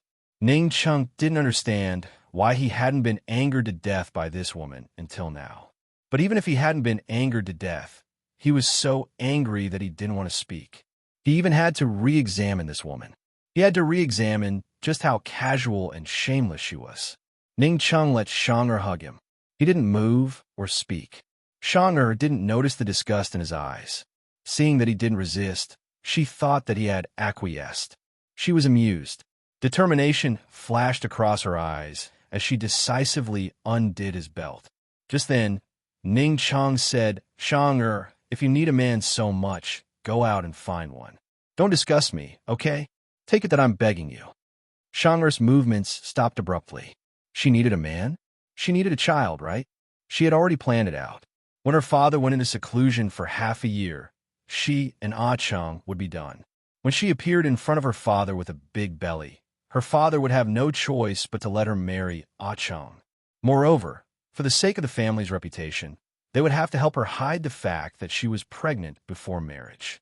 When the time came, they would definitely announce to the public that Chung was the son-in-law of the Shangwan family, and that she and Chung were already married. This was the simplest and most direct way to protect Chung. She didn't care about the opinions of the elders and didn't care whether they were really married or not. Cheng's indenture contract was in her hands. She was his, and everything else was just a formality. Seeing Ning Cheng's angry look and hearing his insults, it would be a lie to say that Shang'er wasn't angry. Ever since she was young, she had been stubborn and bad-tempered. The more she was misunderstood, the more she didn't want to explain, and the more she wanted to do bad things. Chung, she yelled. Ning Chung looked at her coldly. She immediately tore off the bow on her chest. The whole dress was instantly unbuttoned. The spring scenery was completely exposed. Chapter 1345. Ning Chung saw it. He saw it all. He subconsciously looked away, and Shang'er rushed over to hug him. He turned his head away and did not move. This was all Shang'er dared to do. She just hugged him tightly. That was all. Time passed, but Ning Chung did not move at all. Just like that, an hour passed. Shang'er was so cold that she was shivering. However, Ning Chung still did not move. He did not push her away, nor did he hug her. Shang'er thought that he wanted her to let go and leave by herself. Finally, she, who was thick-skinned and big-hearted, felt humiliated. Her face and eyes were red. For the first time, she realized that she was not charming at all. She was already like this, but this guy could still stay calm. Did he really not like her at all? Did he stay because he was forced to? Was it really wishful thinking on her part? Shang'er slowly let go of Ning Cheng's warm embrace. She lowered her head, quietly pulled up her dress, and tied the bow. Sorry to disturb you. She did not dare to look at him. Silently, she turned around and walked out of the door. Her petite figure looked disappointed, as if she was spurned and chased away by the whole world. But as soon as she stepped out of the door, Ning Chung chased after her and circled his arms around her waist. Then he picked her up in a princess carry. Shang'er was stunned. She saw Ning Cheng's cold face and serious smile. He carried her all the way to the inner room and threw her onto the bed without any pity. Then he got down and trapped her under his body. Looking at his gloomy eyes, Shang'er's heart thumped wildly. Subconsciously, she reached out to cover her chest, as if she was afraid that her heart would jump out. However, just as she covered her chest, Ning Chung pulled her hand down and untied the bow on her chest. Chung, Shang'er was scared. The first thought in her mind was that it was all nonsense. Why was it so different when she was doing it? She only felt that every part of her body was trembling. Seeing him looking down at her chest, she unconsciously held her breath and felt that her heart was about to stop. Chung, you... She felt like she had to say something, ask something, but she didn't know what to say. Ning Cheng opened his mouth and said, Shangguan Shui disturbing me. As soon as he finished speaking, a resolute look flashed through his eyes. Without the slightest hesitation, he buried his head down. He was wanton, indulgent, and even ruthless, as if he was taking revenge and punishing her. Shang'er's body stiffened at first, but after a while, she screamed in disbelief. Ning Chung was just kissing her, but she couldn't bear it anymore. God knows how excited she was. She couldn't stop shouting. Ning Chung had to reach out and cover her mouth. When her clothes were completely removed, she actually began to tremble. She trembled so much that Ning Chung had no choice but to stop and look at her. Seeing Ning Cheng's suspicious eyes, she hurriedly turned her head, not daring to meet his eyes. Her entire face was so red that it was almost burning. Ning Chung was like a cheetah lying on top of his prey, looking down and scrutinizing. At this moment, he realized that his prey was just a person who looked strong on the outside, but was weak on the inside. She was so timid. He couldn't help but ask, Shangguan Shui, where did you get the guts to provoke me?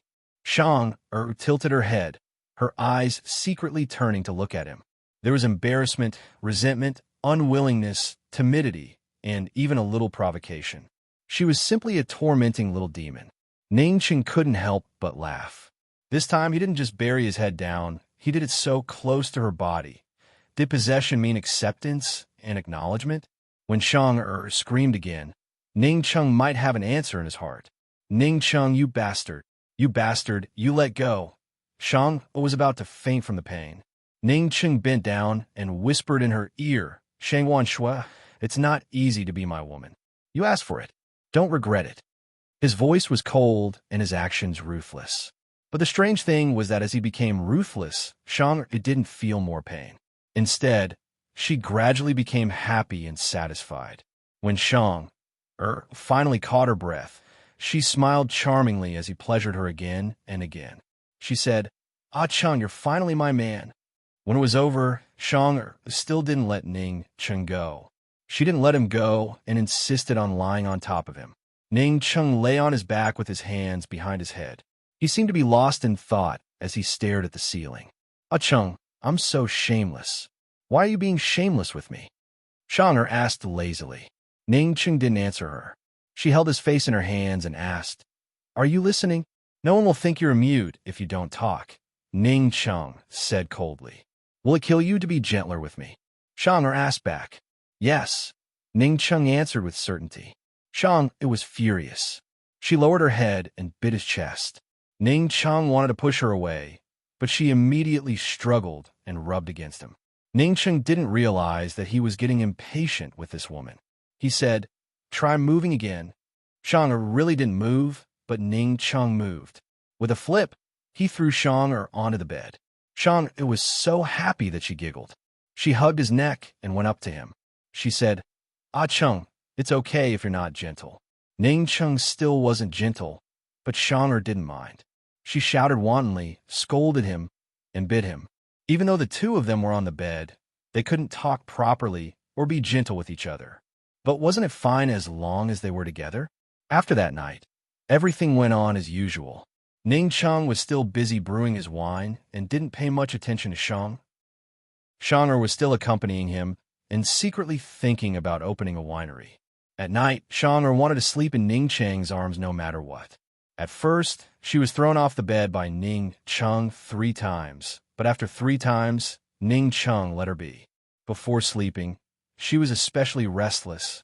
She would touch here and there, as if she couldn't sleep if she didn't disturb Ning Cheng. Sometimes, Ning Cheng couldn't stand her harassment and would directly do her. Sometimes, Ning Cheng would let her disturb him and ignore her. But when he woke up in the middle of the night and pulled her into his arms, he couldn't help but bully her and directly make her wake up.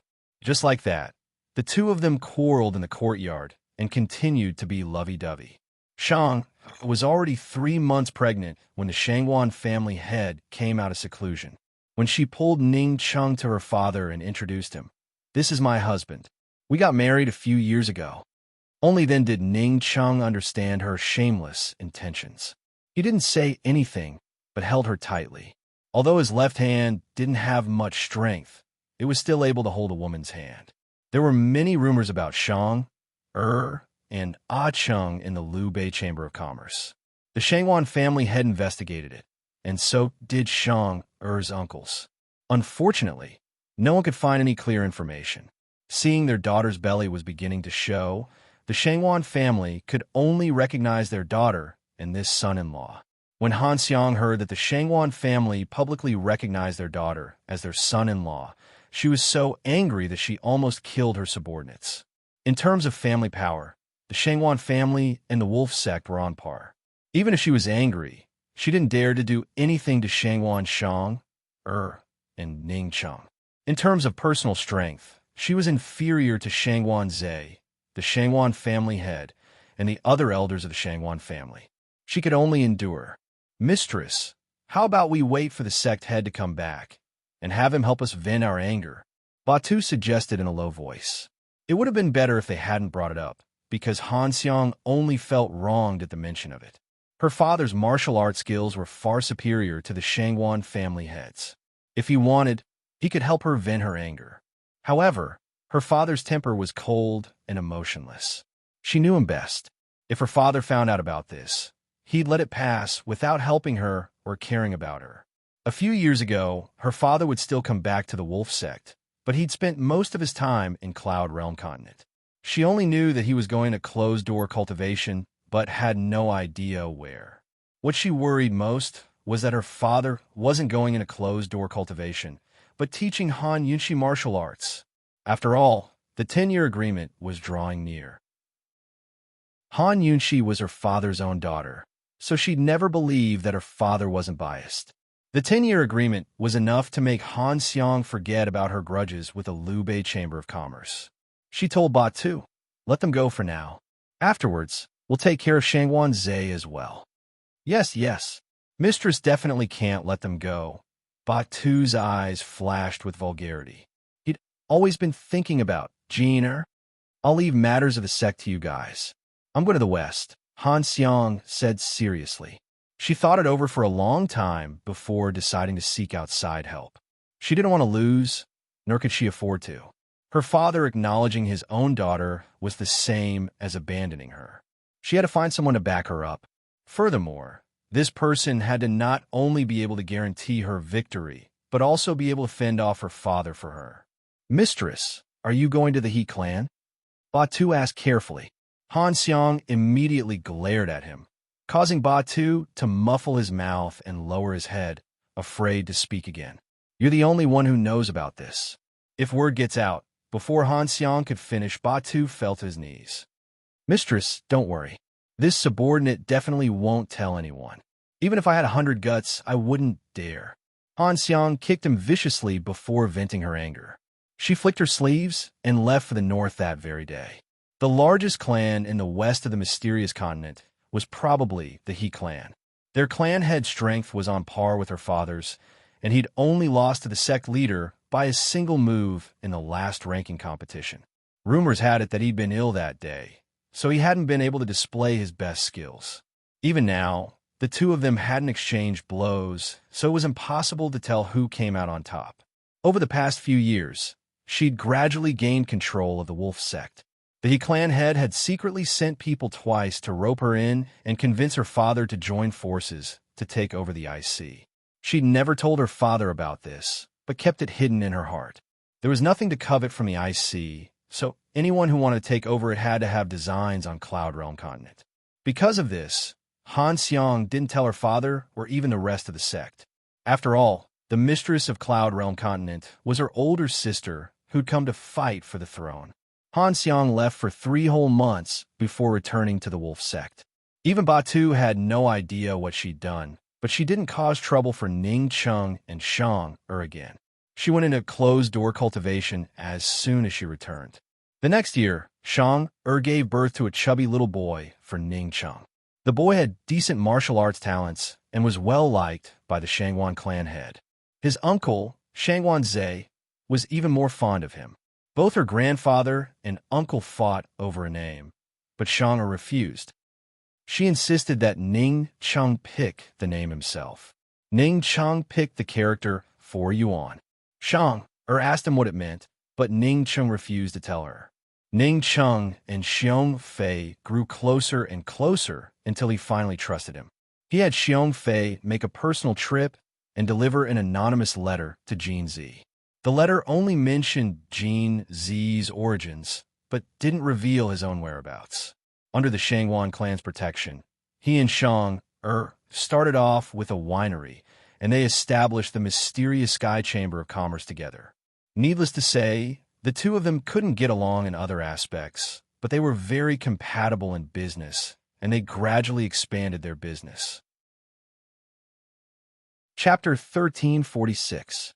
There was only half a year left until the 10-year agreement between Han Shun and Han Yunqi. Back then, Han Shun and Han Yunqi had agreed to return to the Poison Sect's Forbidden Grounds in 10 years.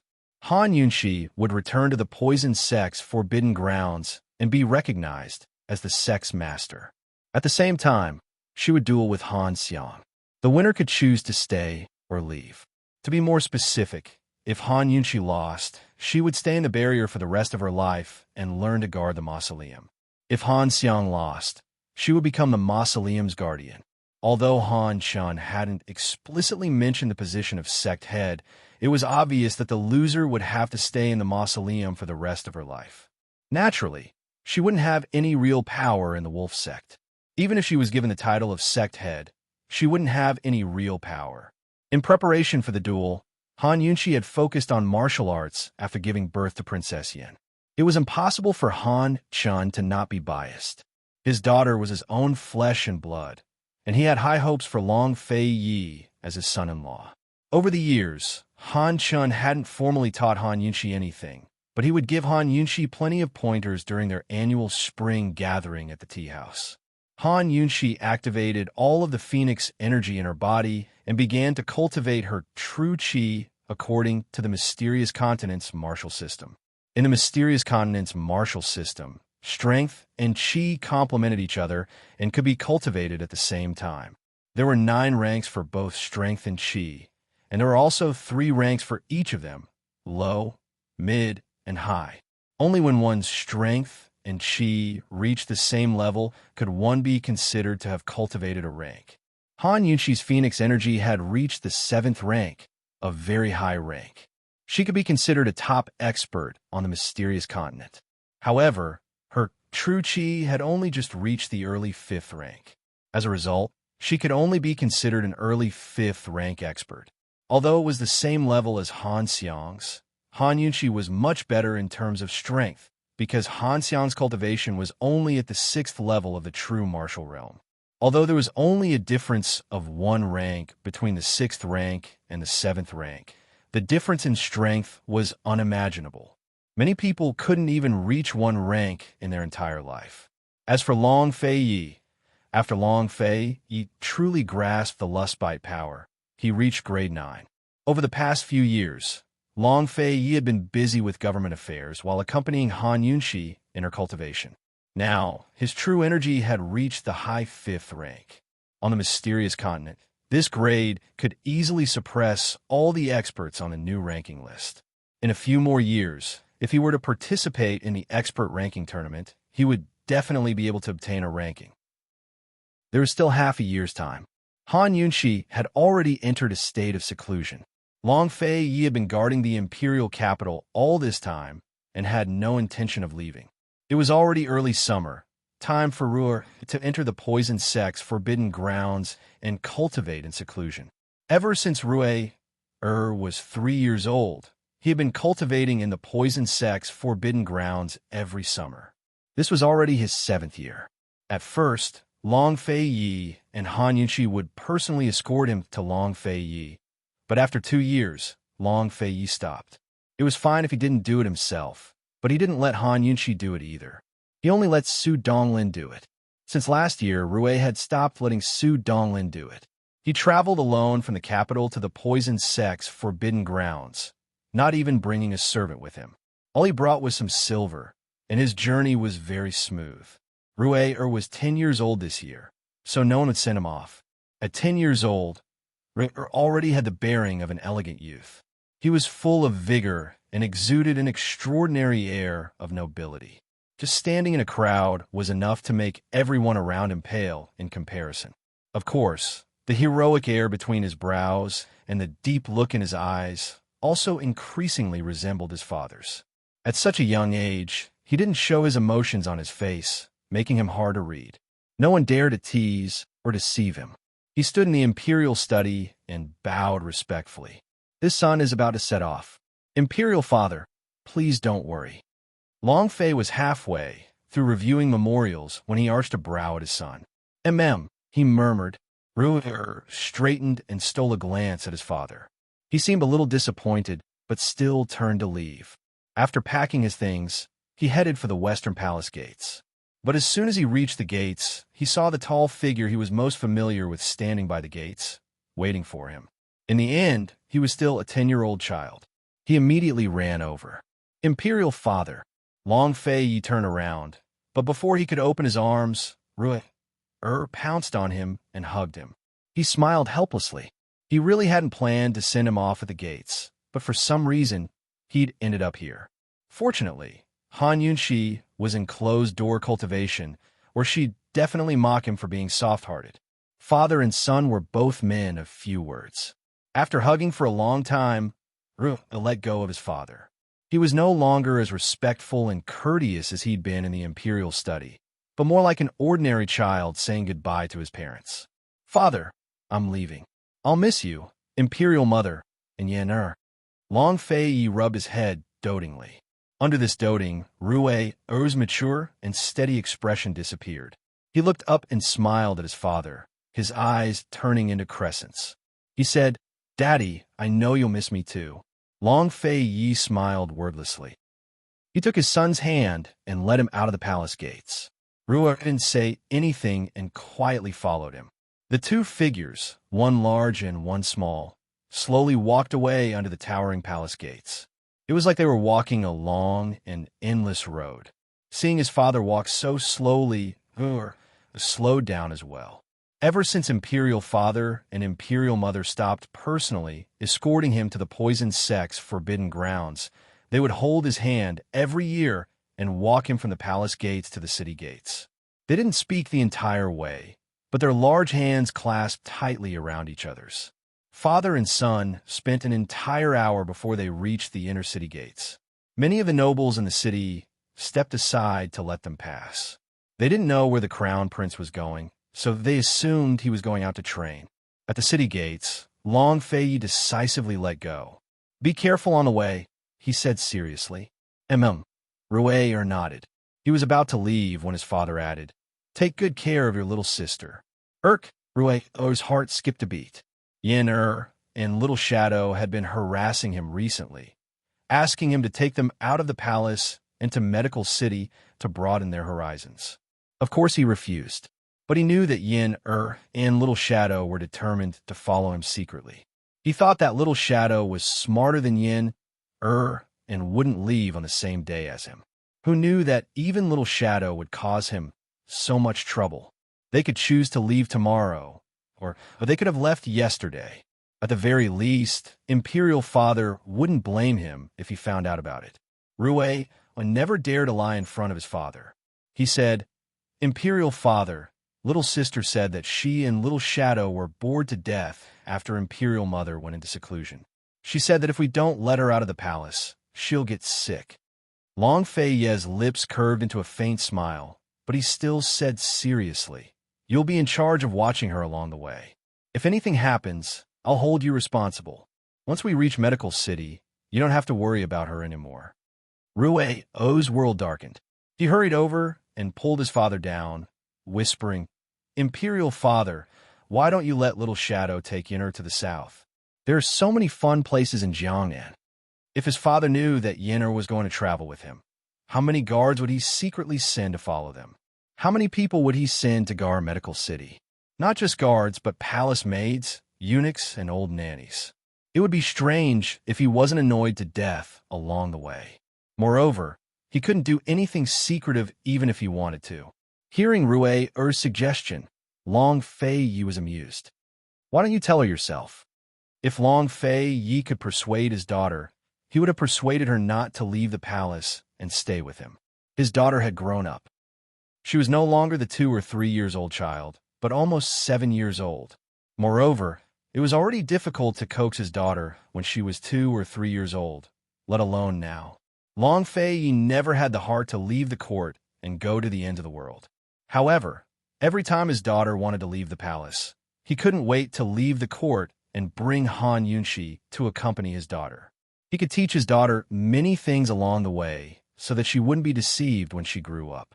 Even Long Fei Yi, who was on the throne, had such a parental heart. It was especially helpless when it came to persuading his little sister.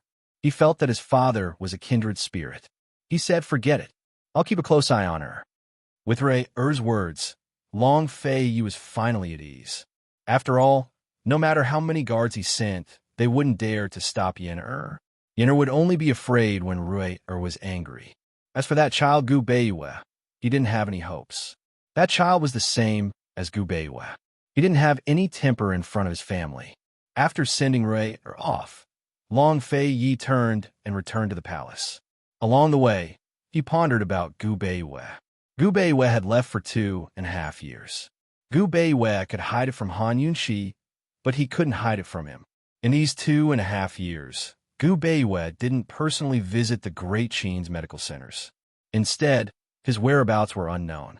The letters that were sent to the medical division were not personally delivered by him, but by his trusted subordinates in the various medical centers in the various cities.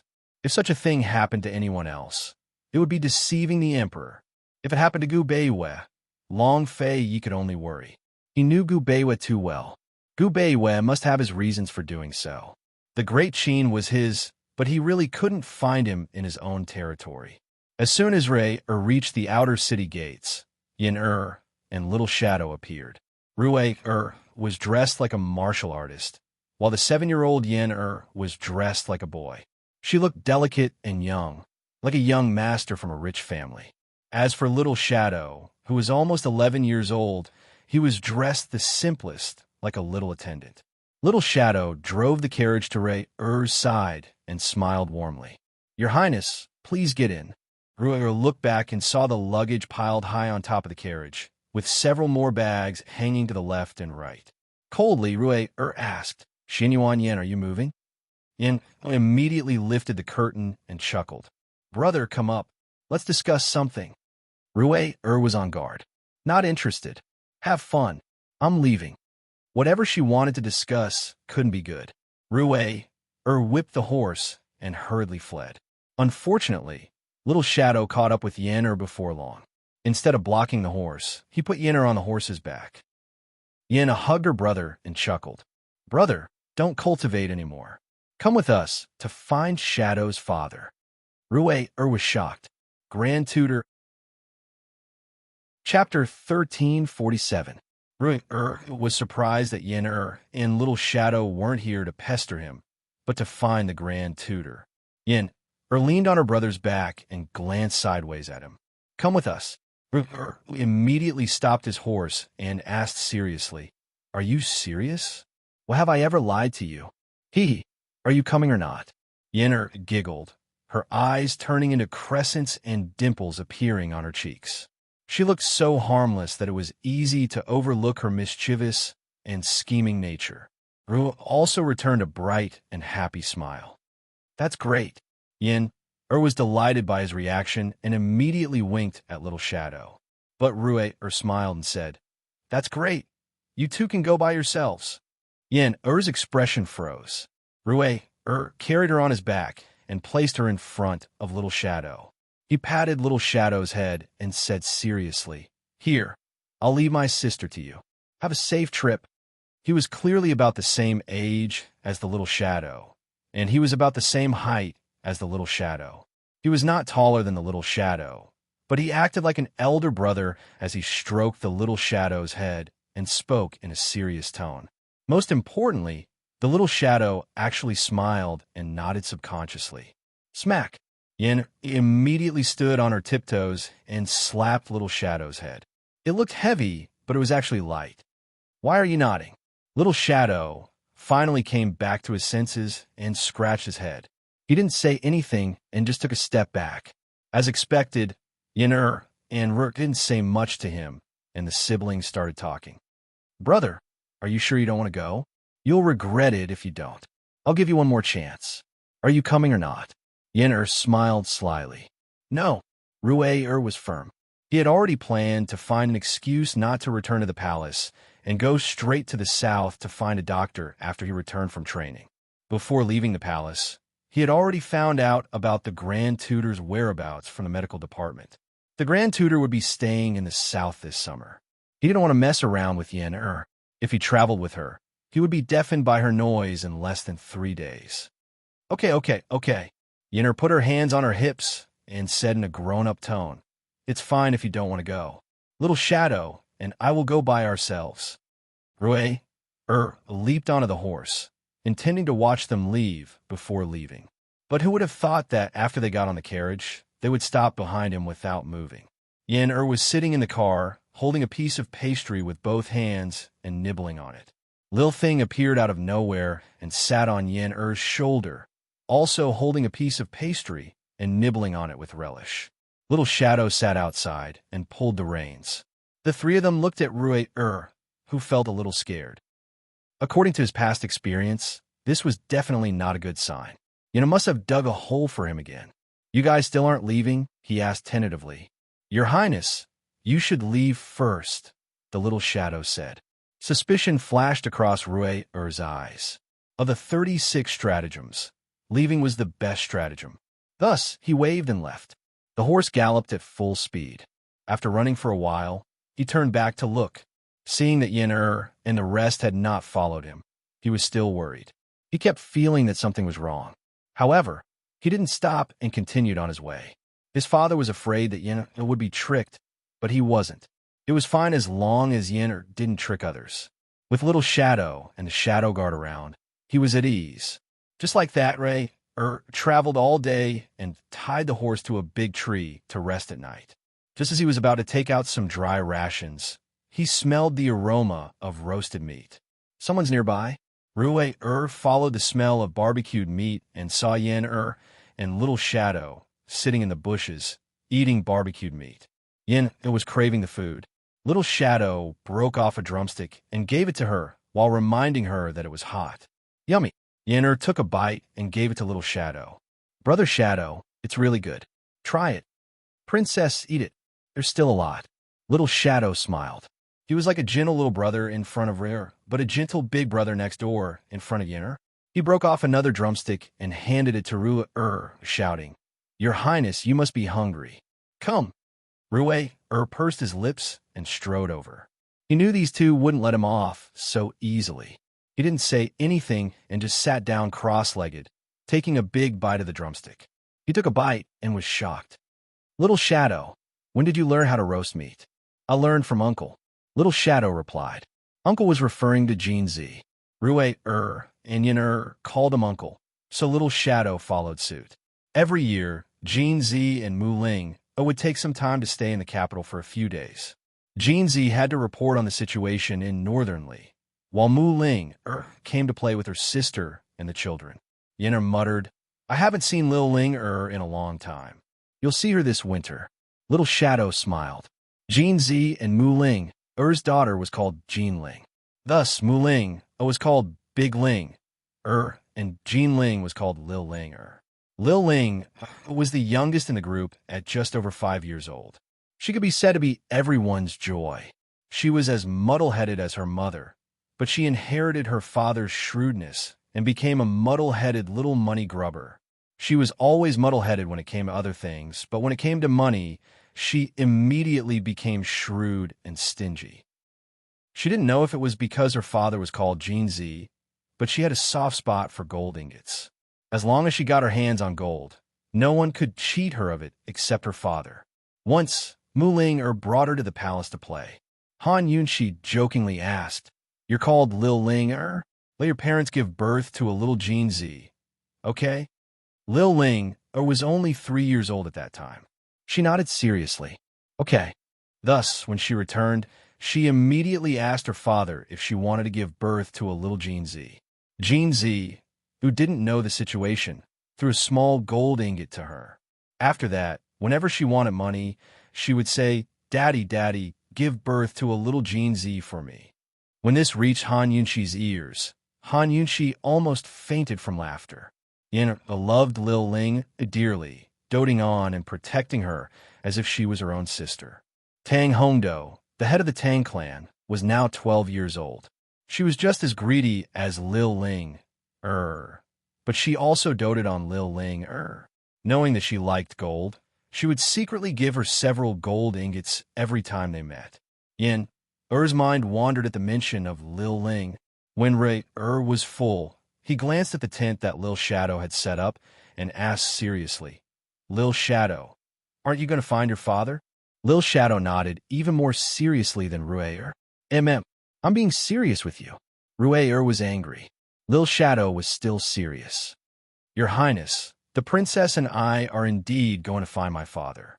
Rue's face darkened, but Yin laughed. "That's right, we're going to find the Grand Tutor." Rue ignored them and walked to the tent to sit down. Lil Shadow wanted to explain, but Yin stopped him with a look. Lil Shadow didn't say anything, but a sneaky smile appeared on his lips. Even his sneaky look was so gentle. Yin hurried over and called the doctor sweetly, "Brother." Rue glanced at her, but didn't say anything. Yin sat down beside him and hugged his arm, leaning on his shoulder. "Brother, can I tell you a secret?" Rue didn't say anything. "Okay," Yin said with a sneaky smile. Rue looked at her from the corner of his eyes. "No, don't tell me. Hold it in." Yin immediately let go and stared at him with wide eyes.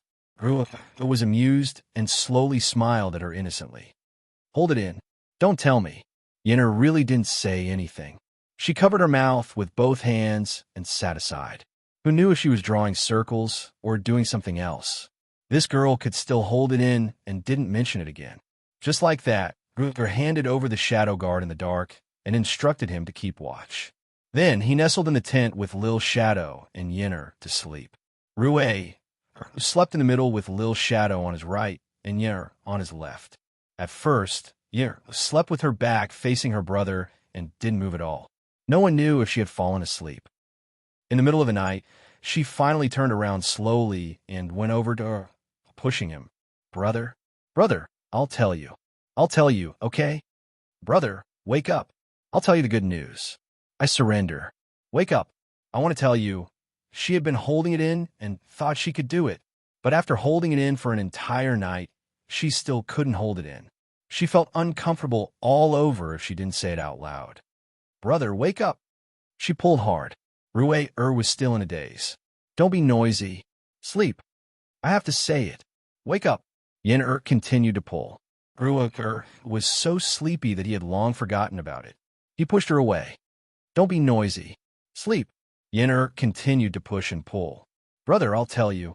I have to tell you. The same sentence was repeated over and over again. Finally, couldn't take it anymore and sat up. Xin Yuan, Yen, do you think I won't kick you out? So noisy. Yen said, if you want to kick me, you have to hear the good news first. I want to tell you the good news. Let me say it. Rue's head drooped. You win. Say it. Yen said, brother, the Grand Tutor isn't in the south. He's on Boundless Mountain near Medical City. Ant-Man wrote a letter to Little Shadow and told him to go find them. Yen sighed in relief and murmured, I'm finally at ease. I sobered up and turned to look at Little Shadow. Shadow, is this true? Shadow wasn't asleep. He hadn't been woken up by the noise, but he hadn't slept at all. He was still missing his father and mother. He turned around and gave her a warm smile. I'm going to find my father and mother. What are they doing on Boundless Mountain? It's a barren mountain. Rue was curious. He went to the Poison Sect's Forbidden Grounds every summer, so he was very familiar with Medical City and its surroundings. I don't know either. My mother didn't tell me. Little Shadow crawled to his feet and murmured, Your Highness, I'll tell you and the princess in secret. You mustn't let it leak. My mother said not to tell anyone. I'm the only one who can go. Mo said, Today's second and third watch will be very late. Please don't wait and come back tomorrow. Little Poison Consort's book has been confirmed and will be launched next year. There will be a new edition. Please look forward to it. Chapter 1348. Rue felt that something was amiss after hearing the Little Shadow's words. He had the Little Shadow and Yen come closer for a discussion. He asked seriously. The Grand Tutor's report to the medical department was fake. Why? The Little Shadow shook his head. My father must have a reason for doing this. Yen rolled her eyes at him. Nonsense. The Little Shadow had long realized that something was wrong, but he thought that he would know when he saw his parents. He didn't want to think too much. Mother had clearly told him that he was not allowed to divulge the secret to others. Unfortunately, he bumped into Princess Yen when he received the secret letter that day and was discovered by her. He had no choice but to tell her and ask her to keep a secret. Princess Yen also felt that something was wrong and wanted to tell her parents immediately. In the end, he had a promise to take her out of the palace and to Boundless Mountain before stopping her. There would be a large group of shadow guards following Princess Yen out of the palace. The Little Shadow had no choice but to find the Crown Prince. He knew that only the Crown Prince could send the shadow guards away. Shadow, did something happen to your parents? Rue asked seriously. The Little Shadow didn't answer, but his clear and gentle eyes dimmed. Brother, we can't hide this from Imperial Father and Imperial Mother. No matter what, Imperial Father will take care of it. Yen admiration for her father was innate. Rue and the Little Shadow looked at Yen and nodded in agreement. Long Fei Yi was an omnipotent guardian deity in the hearts of all children. He protected the country and each and every one of them. Let's go tell Imperial Father now. Yen said urgently. Rue stopped her. Stupid girl, do you want Shadow to be scolded? Let's go take a look first. Perhaps the Grand Tutor and Annie Min are hiding there to rest. It's fine. Was clearly comforting the Little Shadow. The three children tossed and turned for a long time before falling into a deep sleep. The Little Shadow woke up early the next morning. He didn't have the heart to wake His Highness and Princess Yen, so he sat alone at the entrance of the tent. Who knew that His Highness and Princess Yen, who loved to sleep in, had also woken up early. The three children began their journey day and night. When they arrived at Medical City, it was still not the time that Rue and grandfather had agreed to meet. Rue spent the entire night looking for him to distract the Shadow Guard. The three of them then sneaked off to Boundless Mountain. When the Little Shadow stood at the entrance of the small courtyard, looking at the empty courtyard and the tightly shut door, he subconsciously stopped. Go! Yin held his hand and strode into the courtyard. The little shadow looked around and muttered, Your Highness, Princess, did we come to the wrong place? The courtyard was overgrown with weeds, and it was obvious that it had not been taken care of for a long time. His mother was the person who liked to tidy up the courtyard the most. The place where his mother lived must be full of blooming flowers, clean and tidy. It would not be like this. The door was locked from the outside, and it was obvious that no one was there. Beside the door were 2 large stone bathtubs. One of them was covered with countless moss and vines, while the other one had clearly been cleaned. It was empty and clean. The air was already filled with the smell of medicinal herbs, and it became even stronger as they approached the bathtub. Brewer bent down to sniff it and asked seriously, Shadow, is this used for medicinal baths? The little shadow hurried over and nodded after a serious sniff. It must be used by Father. I remember this smell. The little shadow had not only learned shadow art since young, but also medicine. He was naturally sensitive to the smell of medicinal herbs. Moreover, Father used to soak in medicinal baths often, so he remembered this smell.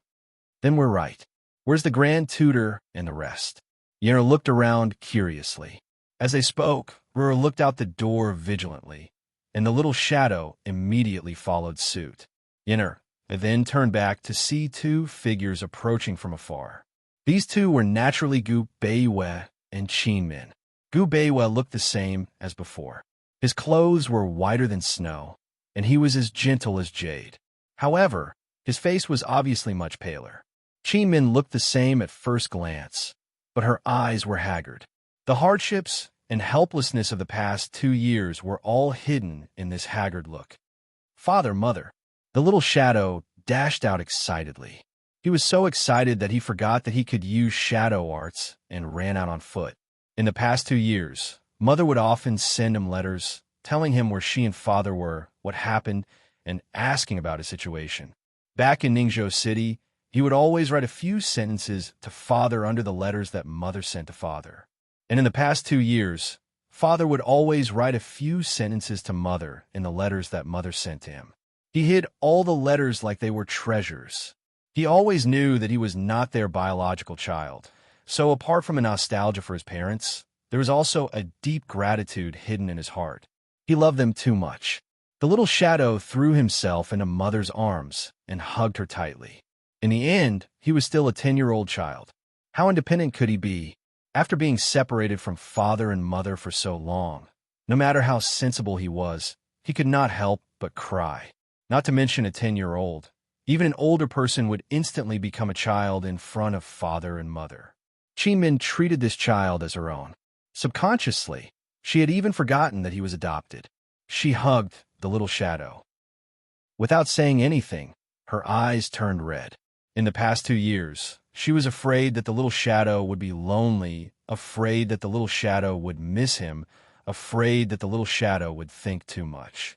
She wrote a letter every 10 days, sending it to various medical centers and then sending it to the palace. She went through so much trouble just to keep him company.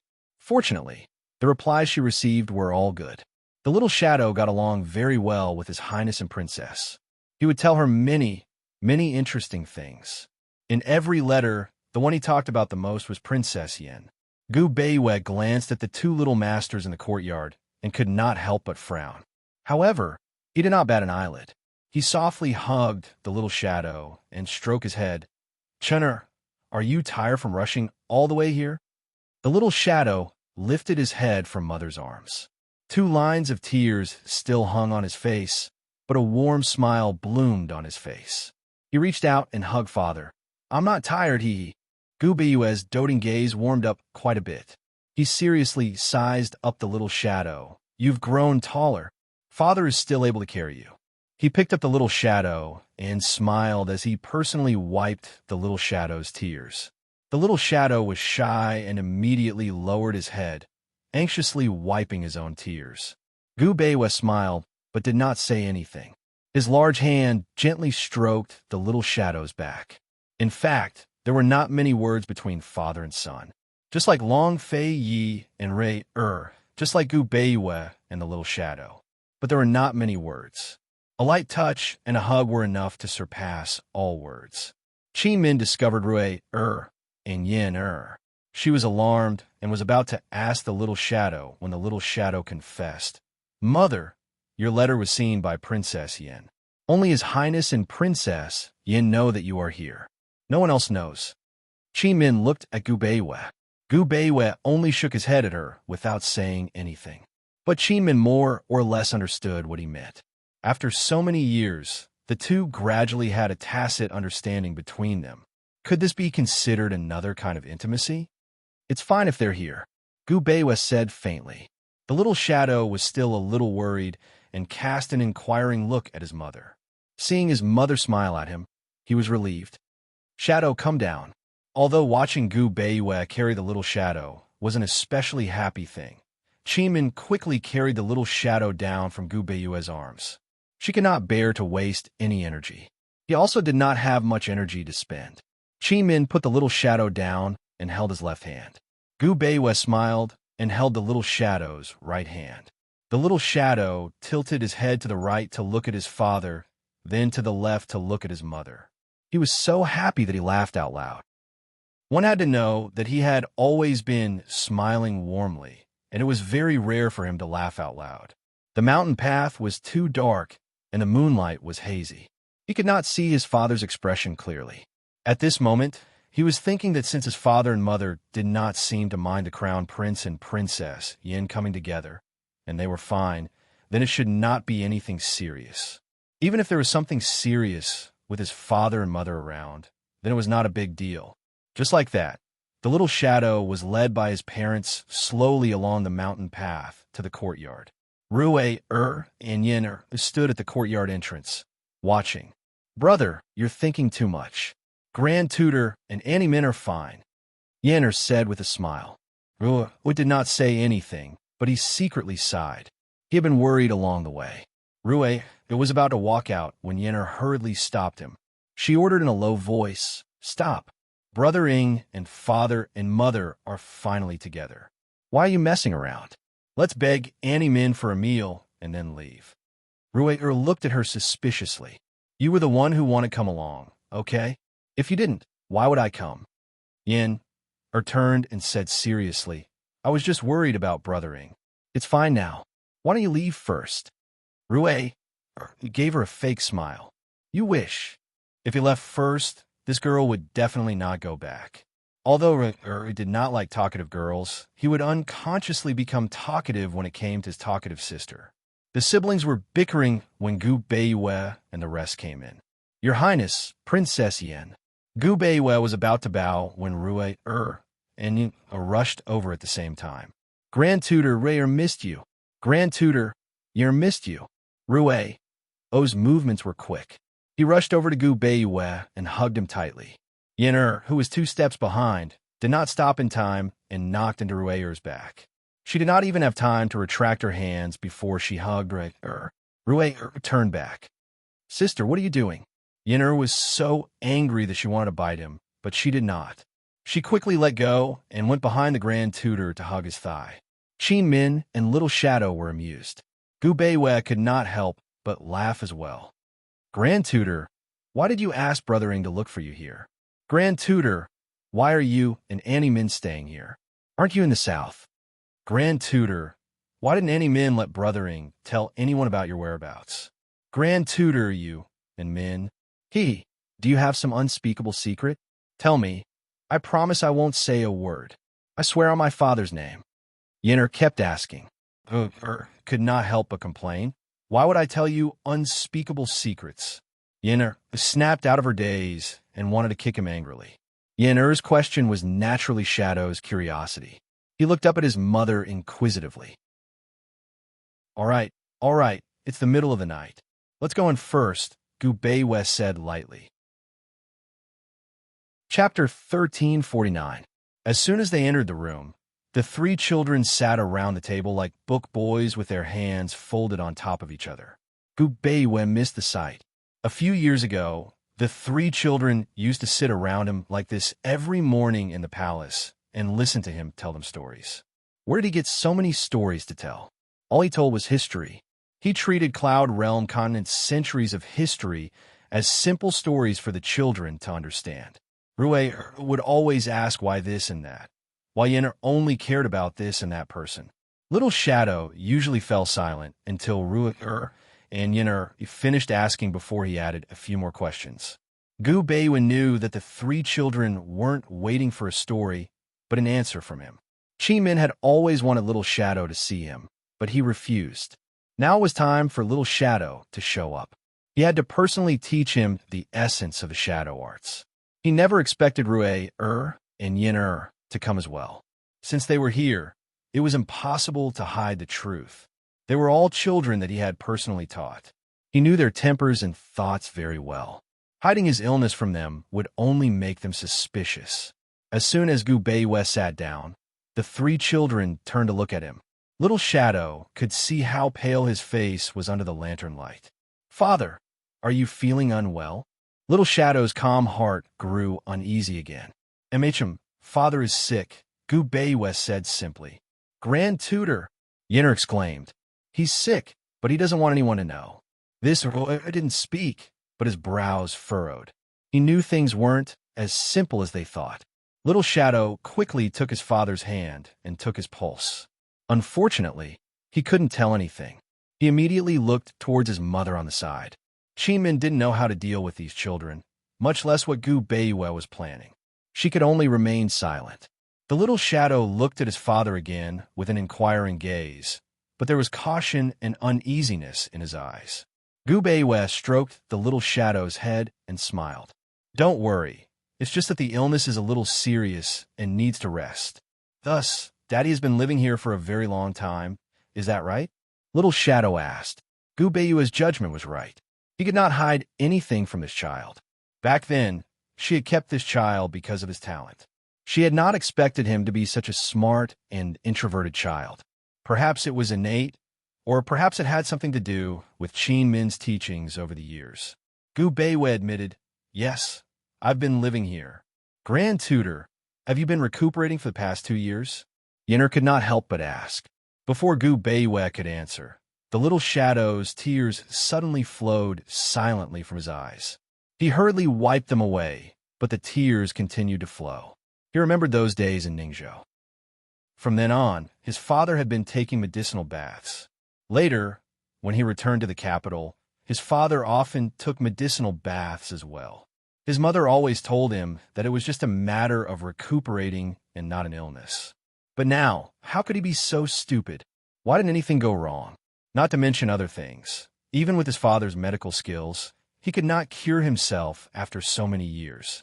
This was enough to frighten him. Little Shadow did not want to cry, but his tears were not obedient and did not live up to his expectations. They flowed nonstop. He silently wiped them away, but it was too late. Gu Beiwe panicked and hurriedly carried Little Shadow over. At this moment, Yenner wailed loudly. Immediately carried her over and covered her mouth. "Grand Tutor, what's wrong with you? Tell me." Rue's voice was choked with sobs, but he was still calm. Gu Beiwe helped Little Shadow wipe his tears as he comforted him. "It's just that the illness is a little serious and has been for a long time. Don't worry, nothing big will happen." As soon as he said this, Yenner let go of her brother's hand and cried. "Then why didn't you let everyone know? Why did you lie? Woo-woo. Grand Tutor, you lied. You lied to everyone." Little Shadow looked up and choked with sobs. "Father, you lied." Gu Beiwe was truly a loss, but he remained calm. "Yenner, give it another half a year. The 10-year agreement between your imperial mother and your grandfather, Han Shun, will be up. It will be a tough battle of great importance. If your imperial mother loses, she will have to stay in the poison sect's forbidden grounds to guard the mausoleum. If she wins, the Great Qin's northern borders will be safe for decades." Although Han Shun had promised Long Fei Yi that he would protect the Great Qin's northern borders for 20 years, to him, Long Fei Yi, and Han Yunxi, Han Shun's protection was only a temporary measure. Their own strength was the only thing that mattered. After all, Han Shun was in closed-door cultivation all year round and did not take care of the wolf sect's affairs at all. And the eldest miss of the wolf sect was no pushover. Half a year ago, Long Fei Yi and Han Yunxi had personally made a trip to the ice sea and mysterious continent to gather some information in the south. Moreover, Gu's frequent trips over the past few years had brought him quite a bit of information as well. The final battle in half a year's time would definitely be a tough one. The three children quieted down at the Grand Tutor's words. They were also lost. They didn't know what this had to do with the 10-year agreement. Gu Beiyue gently wiped away little Shadow's tears and said seriously, "Shadow, Father's illness is very serious. We still haven't found a cure. Today, Father will tell you all about it. Keep it a secret for half a year, all right?" Little Shadow's tears flowed again, even more fiercely than before. It cried silently as well. Even the usually calm Rue couldn't help but sniffle. What did it mean to be sick for so many years with no cure? They were still young, but they all understood. Gu Beiyue felt like a knife was stabbing his heart when he saw the children's tears. The children were the ones who should have kept this a secret the most. If he had known that Yin and Rue would come, he would have made a secret trip to the capital. Suppressing his heartache, Gu Beiyue said seriously, "Her Majesty's 10-year agreement is very important. His Majesty is busy with state affairs and has to deal with a myriad of affairs every day. Just treat this as my little secret with you all right? After half a year, when the 10-year agreement is over, you can tell me again, all right?" Hearing this, the children finally understood why Gu Beiyue wanted to hide it. However, Qi Min turned her head away. She really wanted to cry. Half a year? Gu Beiyue only had less than half a year left to live. After the 10-year agreement, the Emperor and Her Majesty would never see Grand Tutor Gu again. There would no longer be a Gu Beiyue in this world. They had been working hard for the past 2 years. However, his prophecies were like a curse to himself, coming true one after another. Even his estimation of the time was so accurate. "Gu Beiyue, you lied again. You even lied to the children. But I can't expose you. What's the use of exposing you? What's the use of His Majesty and Her Majesty knowing about this? If he couldn't save himself, who could?" Not disturbing the 10-year agreement was an excellent reason. Gu Beiyue held Little Shadow's hand and made a pinky promise with him. "After half a year, you can tell His Majesty and Her Majesty on behalf of Daddy, all right?" Qi Min was still able to hold on. Her eyes had not turned red for a long time. However, when she heard this sentence, her eyes turned red. Because of the word replace in that month. Little Shadow didn't know the meaning of the word replace. He didn't know that after half a year, his father would no longer be alive to expose this lie and reveal this secret. So, he used the word replace. Little Shadow hesitated. "Daddy, what illness are you suffering from? Can you find a way to cure it in half a year? If you don't recover, what will happen to you?" He asked timidly. "A strange illness. Your mother has been looking for a solution. Don't worry. If you don't recover, you can only soak in the medicinal bath every day." Gu Beiyue didn't give Little Shadow any leeway and said seriously, "Promise Daddy, all right? Really?" Little Shadow asked seriously. Gu Beiyue smiled faintly. "If you don't believe me, then forget it." Little Shadow couldn't stand Daddy's bluff and hurriedly hooked his finger. "I believe you." After Gu Beiyue hooked his finger with Little Shadow, he extended his hand to Rei and Yin. "Your Highness, Princess, do you agree to the half-year agreement?" Little Shadow had already agreed, so how could they not? The siblings' hearts trembled at the thought of helping Grand Tutor deceive Imperial Father and Imperial Mother. They often lied about small matters, but when it came to such a big matter, Gu Beiyue seemed to have seen through the siblings' thoughts. He said, "If His Majesty blames you after half a year, Grand Tutor will bear the brunt."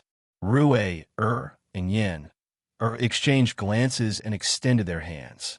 Seeing this, Qi Min's heart was filled with helplessness and pain. However, she couldn't help but admire Gu Beiyue's plan. If he had said that his illness was mild or had used some other excuse, the children would definitely not have believed him. If he said that he was seriously ill and couldn't be cured, the children wouldn't even have room to doubt his illness. "Rue, you're here to practice martial arts, right?" Gu Beiwe asked seriously. A few more days, Rue answered truthfully. Shadow has to stay and practice with me. Yin, before Gu Beiwe could finish, interrupted. I can't stay. If I stay, Imperial Father's Shadow Guard will come looking for me. I'll go to Clear Breeze Mountain with Big Brother. If it was any other time, Rue would definitely reject her. Not only was this girl noisy, but her martial arts talent was also average. There was a time when she followed him to Heavenly Mountain to learn swordsmanship, which almost annoyed him and the elders to death. Not only could she not learn, but she also spouted all kinds of nonsense. Given the current situation, Rue agreed without hesitation. All right, you come with me. Just like that, Qin Min made some snacks for the children. Little Shadow stayed. Rue was afraid that the Shadow Guard wouldn't be able to find them at dawn, so he took Yinner back to Medical City that night. Before they left, Yinner thought of Lil Thing. After searching for a while, she realized that Lil Thing was actually on the roof, watching them. Lil Thing, are you leaving? Yinner shouted. Lil Thing understood her and shook its head, not wanting to leave. Then you should stay with Grand Tutor too. Yinner was about to leave when she turned back to remind it. Grand Tutor is sick. Don't disturb him. Lil Thing didn't understand, but it nodded whenever its master said something it didn't understand. After sending Yin and Rue off, Gu Beiwe accompanied Qin Min and Little Shadow to sleep on the same bed. Qin Min slept on the inside, Little Shadow slept in the middle, and Gu Beiwe slept on his side at the outermost edge. Little Shadow was very sensible. Even though he had a lot to say to his parents, he was afraid that his father would be too tired, so he didn't dare to say it. He lay on his back, holding his parents' hands, and unknowingly fell asleep. After Little Shadow fell asleep, Gu Beiwe got up, and Lil Thing, who had been guarding at the side, immediately jumped onto his shoulder. Chapter 1350. Lil Thing had long noticed that something was wrong with the young master. Furthermore, it had smelled the scent of medicinal herbs when it approached the courtyard. It had even specially run into the large bathtub to sniff carefully. Of course, it knew that the young master's health was not good and that he had been soaking in the medicinal bath. But this time, it felt that something was wrong. Judging from the scent in the bathtub, the young master must have soaked in the medicinal bath for a very long time. Young master, what's wrong with you? After not seeing Lil Thing for a long time, Gu Beiwe could not help but reach out and scratch Lil Thing's chin. Lil Thing rubbed against his slender fingers gently. Its heart was filled with incomparable grief, but it could not say anything. It secretly decided that from now on, no matter who pestered it or stopped it, it would not care. It would accompany and protect the young master at all times. After Gu Beiwe left, Qin Min followed him out. It's time to soak in a medicinal bath. If you don't, before Qin Min could finish, Gu Beiwe muffled his mouth and started coughing. Soon enough, fresh blood seeped out from between his fingers. Quick, I've already boiled the medicinal bath. Qin Min was anxious. Gu Beiwe had already reached his limit by holding out for so long in front of the children. Gu Beiwe did not make a sound. It was not that he did not want to make a sound, but that he could not open his mouth. He coughed again, and the blood covered his palm. Lil Thing was even more frightened. It was so anxious that it jumped up and down and squeaked. Qin Min picked Lil Thing up and warned in a low voice, "Don't squeak, you'll wake Little Shadow up." The medical apprentice and Xiaoyao had gone down the mountain to buy firewood and rice. They would only be back tomorrow, so there was no one to help Qin Min now. She supported Gu Beiwe to the side of the bathtub, not knowing what to do. Gu Beiwe took a deep breath and got out of the bathtub by himself. Then, he started coughing again. He was afraid of waking Little Shadow up, so he covered his mouth with one hand and pointed in the direction of the kitchen with the other. Qin Min finally regained her senses and hurriedly ran to the storage room. She had been boiling the medicinal bath all the time, so she just had to bring it over. Seeing Qin Min run over, the little thing jumped onto the edge of the bathtub. It walked over and over again. Looking at young master, it was about to cry. It couldn't help. Soon, Qin Min returned with a large tub of medicinal soup. She was such a thin and weak girl, and her wrists were especially thin. Yet, she carried a large tub of medicinal soup and walked over step by step. Seeing this, Lil Thing dashed over without hesitation. It scuttled under the big bucket and lifted the entire bucket, reducing Qin Min's burden. With the little thing's help, Qin Min quickly brought the medicinal soup to the side of the bathtub. To soak in the medicinal bath, one naturally had to take off one's clothes. However, Gu Beiyue was lying on the edge of the tub, coughing incessantly. He had no strength to take off his own clothes. A complicated look flashed past Qin Min's eyes, but she did not think too much about it. She leaned over and said in a low voice, "Gu Beiyue, sorry for being rude." She did not know when it started, but she did not use any form of address. She only called him Gu Beiyue. Gu Beiyue, Gu Beiyue, Gu Beiyue. She called him by his full name, and there was a hint of anger in her tone. Even she did not know what she was angry about. She did not know if Gu Beiyue heard Qin Min saying sorry for being rude. He used to say this very often. Qin Min looked calm, but she still took a deep breath before taking action. She pulled open Gu Beiyue's belt and helped Gu Beiyue take off his outer clothes. Seeing this, the little thing that was running around the edge of the bathtub was stunned. However, Qin Min quickly took off Gu Beiyue's inner clothes. Squeak! The little thing made a soft squeak. It was not loud, and no one knew what this squeak was trying to express. After Qin Min took off Gu Beiyue's outer clothes, her ears turned red. However, she did not delay and bent down to pull open Gu Beiyue's belt. The little thing poked its head into the bathtub to take a look, and its white fur all stood up. It was angry. However, it was only angry and did not do anything. If it was someone else who was so rude to young master, it would immediately pounce on them and bite them to death. However, Qin Min was trying to save young master. At this moment, its feelings were very complicated. Qin Min took off Gu Beiyue's trousers, and her fingers accidentally slid across his legs. She panicked and immediately avoided it, and he clearly froze for a moment. However, both of them quickly pretended that nothing had happened. Qin Min only left a pair of underwear for Gu Beiyue. Gu Beiyue was helpless and allowed her to torment him. Although he did not say anything, he still cooperated with her. When Qin Min got up, she said in a low voice, "I'm really sorry for my rudeness." Gu Beiyue coughed and was unable to answer. If he could not answer, how would he answer? No one knew. Qin Min did not dare to look at him. Instead, it was the little thing who was stunned. Its white fur that had just fallen down immediately stood up one by one. However, it was quickly pulled down by Qin Min to help carry the medicinal soup. With the little thing's help, Qin Min quickly filled the bathtub with the medicinal soup. Gu Beiyue was still coughing, and the little thing was anxiously scratching her. However, she was helpless and could only wait for Gu Beiyue to gradually calm down. She could only sit by the side with the little thing, waiting and watching over him. How many days and nights had she stayed by the side, watching Gu Beiyue's pale face in a daze? The days were hard to endure. However, the most tragic thing was that she had to worry and fear every day, and even the hard days would be gone. Qin Min and the little thing watched over him for a while before Gu Beiyue's coughing gradually subsided. Seeing this, Qin Min finally heaved a sigh of relief. The little thing turned to look at Qin Min.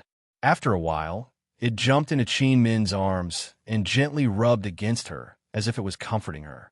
Qin Min stroked the little thing gently, comforting it as well. She placed the little thing on the bathtub and instructed, "Watch over him." The little thing roughly understood and nodded seriously. When Qin Min went to get hot water, Gu Beiyue had basically recovered, but he was weak all over. If he was not leaning against the bathtub, he would not be able to sit still. He was resting with his eyes closed. When Qin Min came over, he opened his eyes and said lightly, "It's been hard on you." "You're welcome." Qin Min's voice was also faint. Gu Beiyue did not say anything else. It was as if the matter of him helping to take off her clothes did not happen. "Give me your hand," Qin Min said. Gu Beiyue was puzzled. Qin Min reminded him, "There's blood on your hands and face. Don't dirty the medicinal soup." Gu Beiyue obediently extended his hand. Qin Min softly said, "Sorry for the impoliteness." Then, she generously took his hand and helped him wipe off the blood. In the past, This was done by the medicine boy. This was the first time Qin Min served him like this. Gu Beiwei watched in silence. Qin Min only gently took the front part of his hand and wiped the blood clean. Then, she immediately let go. She changed into a clean hot towel. Wipe your face clean too. This time, she did not do it herself. Instead, she passed the hot towel to Gu Beiwei. Gu Beiwei still did not say anything. He took it and wiped his face. After everything was done, Qin Min went into the room to check on the little shadow. She only left after making sure that the little shadow was still sleeping. Just like before, she sat by the door and watched over Gu Beiwei. She didn't bring up the lie about their half-year promise again. Gu Beiwei didn't say anything either. Did this count as some sort of tacit agreement? Lilfeng was so sad that it wanted to run back to the capital and tell Mommy Yunxi and Papa Long about this.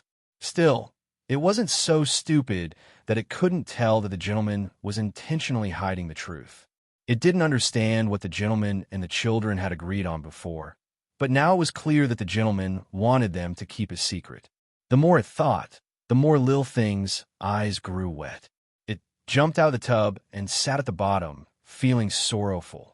By now, the skies were already brightening. Rui and had returned to Medical City as well. Ever since the Great Qin Empire established its medical department, Medical City was no longer the same as before.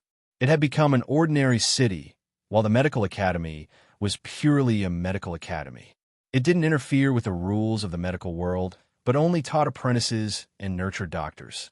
Gu Beiwei's residence was still preserved, but the poison sect's forbidden grounds were still sealed off because of the poisons in the mountains. Gu Beiwei's little courtyard became Rui's temporary resting place whenever he came to cultivate. By the time they reached the courtyard, Yenna had long fallen asleep on her big brother's back. Rui was about to enter when he sensed something amiss. As expected, someone opened the door from the inside before he could do so. It was none other than his and Yen's godfather, Gu. Gu had made a special trip to wait for Rui, but didn't expect to run into Yen as well. He was stunned at first, but soon he slowly narrowed his long and narrow eyes and smiled contentedly. This trip was not in vain. Rui was surprised as well. Godfather, why are you here? Why is Yen here? Gu asked as he took Yen out of Rui's arms. Yen was still in a daze, so she probably wouldn't even know it was a bad person holding her. There was no helping it.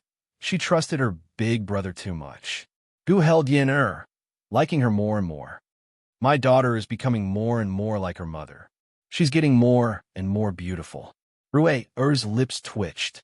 Is Godfather praising Imperial Mother or Imperial Sister? Gu Beiwei asked as he entered the room. What did you do last night? Why are you only back this early? I just got to Medical City. Rui immediately regretted his words. He was exhausted from a night and had accidentally made a mistake. Gu placed Yen on the bed and tucked her in before turning to look at him. He sized Rui up and lectured. What's wrong with learning to lie at such a young age? Rui was already feeling guilty, so he panicked at these words. He wouldn't be afraid of anything else, but this concerned their half-year agreement with the Grand Tutor. What should he do? His mind spun furiously, but he couldn't think of a suitable excuse. Gu walked closer and bent over Rui, smiling with narrowed eyes. Tell Godfather, where did you two go? Where's Little Shadow? You're not with Yen anymore. What should I do? Rui took a step back, the corners of his mouth twitching, but he couldn't speak. Why did he have to bump into Godfather at this time? Of all people, why did he have to bump into him? At this moment, Rui really missed Yen's chattering voice. He really hoped that Yen would wake up and help him answer his godfather's question. But Yen was lying on her back, snoring away. Gu wasn't old, but he was already shrewd. He smiled even more innocently. TSK, TSK, TSK. Something must have happened. Chapter 1351. It was a well-known fact that Yen loved to sleep. The consequences of waking Yen up were also well known to everyone. But Rui threw caution to the wind. He didn't answer his godfather's question, but circled around him to throw himself onto the bed and pull Yen up. Yeah, it was still in a daze. She let him pull her and did not wake up. Ruer had no choice but to release her and shout, Xian Yuan Yin, there's a fire. Ah! Yen immediately sat up and widened her sleepy eyes. She exclaimed, fire? Ruer narrowed his eyes. You're awake. Yen Er's face fell as she punched him. Fortunately, Ruer had the foresight to dodge. Yen was about to chase after him when she saw Seventh Young Master's godfather standing on the side, staring at her. She froze on the bed, wide awake. This godfather wasn't just her godfather, but her secret master. Many of the 3 views Zhao Mama had taught her came from his mouth. She'd only found out last year.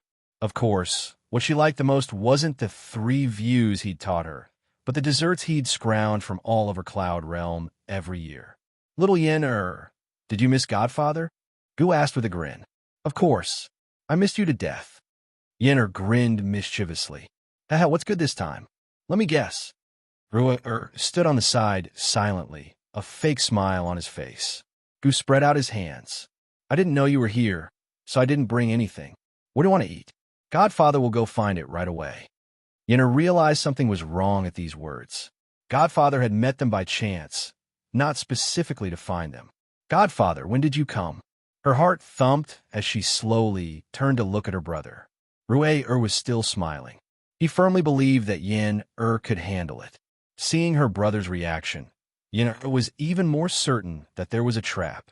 Her eyes darted around before she smiled again. I want to eat the glutinous rice balls from the time-honored bun shop in the south of the city. Ruer slapped himself on the head at these words, completely speechless. Where did the glutinous rice balls come from?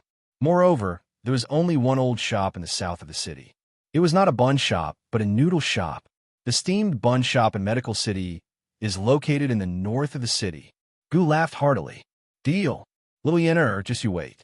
Godfather will go and buy it immediately. So speaking, Gucci Xiao left. Ruer and Yen looked at each other. After confirming that Gu had really left, Yen hurried forward and whispered, What happened? Why are you tricking me again? Godfather is waiting in the house when I carry you back. He asked us where we were and where Little Shadow was. I accidentally said something wrong and exposed myself. Ruer said anxiously. What did you say wrong? Yen was also anxious. I said we just arrived at Medical City, but Godfather didn't believe me, Ruer replied. The few pieces of luggage in the room were proof enough of their early arrival. Idiot! Yen glared at him and asked anxiously, What do we do now? Retreat. Let the Shadow Guard stop him. They said seriously. Imperial Father Shadow Guard had always liked to stop Godfather. Yen had no other choice but to nod. Thus, the siblings carried their luggage and quietly left. But who knew that just as they stepped out of the door, a light cough came from above. Ruer didn't even bother to call out the Shadow Guards and pulled Yen to run. I didn't need to look to know that Godfather was on the roof. Although Ruer had practiced martial arts for many years, he was the type to accumulate experience. Now was still the time to lay the foundation. Compared to Gu, his martial arts were still weaker. And Yen was even worse. She only had mediocre martial arts. In order not to hurt Long Fei Ye's reputation, the elders of Sky Mountain didn't judge Yen as a good-for-nothing. Gu landed in front of the siblings in a few flips and stopped them. He was still smiling. Little Yen, aren't you eating glutinous rice balls from the bun shop? Where are you going? Yen smiled awkwardly, and Ruer lowered his head. Gu was deceived, but he was still smiling. Seeing that the 2 children didn't know how to fight, he went over to pull them, one in each hand. Let's go. I'll take you to eat the noodle soup from the bun shop. Gu really took Yen and Ruer to the time-honored noodle shop. He ordered a bowl of noodles for each of them, and even specially instructed the kitchen to add her favorite poached egg for Yen. The 2 children were indeed hungry, and the noodle soup was especially delicious, but the 2 children didn't have any appetite. After eating a bowl of noodles, Gu asked, Are you sleepy? Ruer nodded honestly. How could he not be sleepy after not sleeping for an entire night? If he wasn't worried, he would have dozed off long ago. Yen replied with a yawn. Then go back to sleep. Gu said with a smile. Yin and Rue exchanged glances, feeling increasingly guilty. They felt that Godfather had some big trick up his sleeve to deal with him. After returning to the medical school, Gu still didn't do anything. He doted on his children so much. How could he bear to force a confession? He let Yin sleep well, but sat at Rue's bedside and stared at him. No matter how sleepy Rue was, he would be scared away by Godfather's smiling face. Finally, he couldn't take it anymore and asked, Godfather, let me go. Let you go for what? Gu pretended to be dumb. Rue sat up helplessly. I really can't tell you this. I promised someone. Who did you promise? Gu asked. I can't say. Godfather, a gentleman's promise is worth 1,000 gold. I can't break my promise. Rue said seriously. Gu was suspicious. It wasn't that he had to know the secret, but he was worried that he was still being deceived. However, just as Gu was feeling suspicious, the door was suddenly pushed open, and Yin came in with an aggrieved expression. Rue and Gu didn't understand what was going on, but Yin started crying. Godfather, I'll talk. I'll talk. It's about the Grand Tutor. We have an agreement with the Grand Tutor that we can't tell anyone. Yin tossed and turned on the bed, all kinds of worries and guessing what Godfather was going to do. Thus, she couldn't sleep even though she was so sleepy. To her, this was simply torture. It was too painful. She didn't say it, but her heart felt like it was being crushed by a rock. However, she could only say that it had something to do with the Grand Tutor. As for what it was, she wouldn't say it even if she was beaten to death. At this moment, Rue was breaking down. A complicated look flashed past Gu's eyes, but he didn't ask. He said, since it's an agreement, then I won't ask. To your family, you have to be honest from a young age. Yenner asked, what about the enemy? What's there to be honest about when we're already enemies? All's fair in war, understand? Gu asked. Yin immediately nodded, thinking that it made sense. Gu walked over and patted Yin-er's head, whispering, your father tricked me many times back then.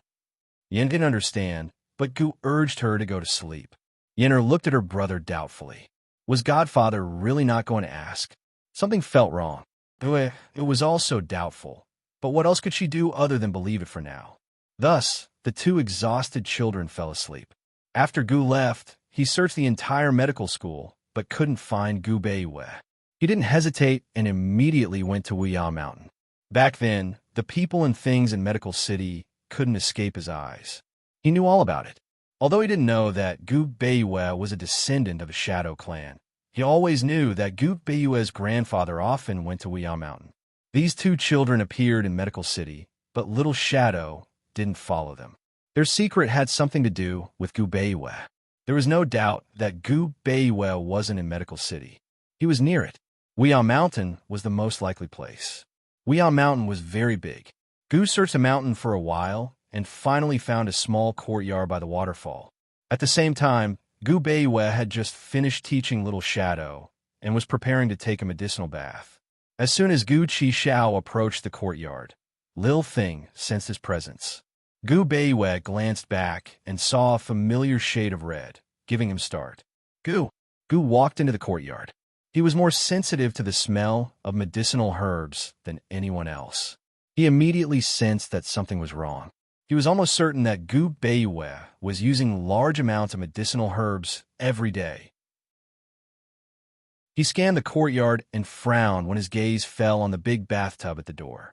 A complicated look flashed through Gu Beiyue's eyes. He knew that he couldn't hide it. Gu walked closer step by step and looked at Gu Beiyue with a frown. After a long time, he said, Medical nerd, what's wrong? Gu Beiyue didn't say anything. At this time, Qi Min and Little Shadow came out of the house. When they saw Gu, the mother and son were stunned.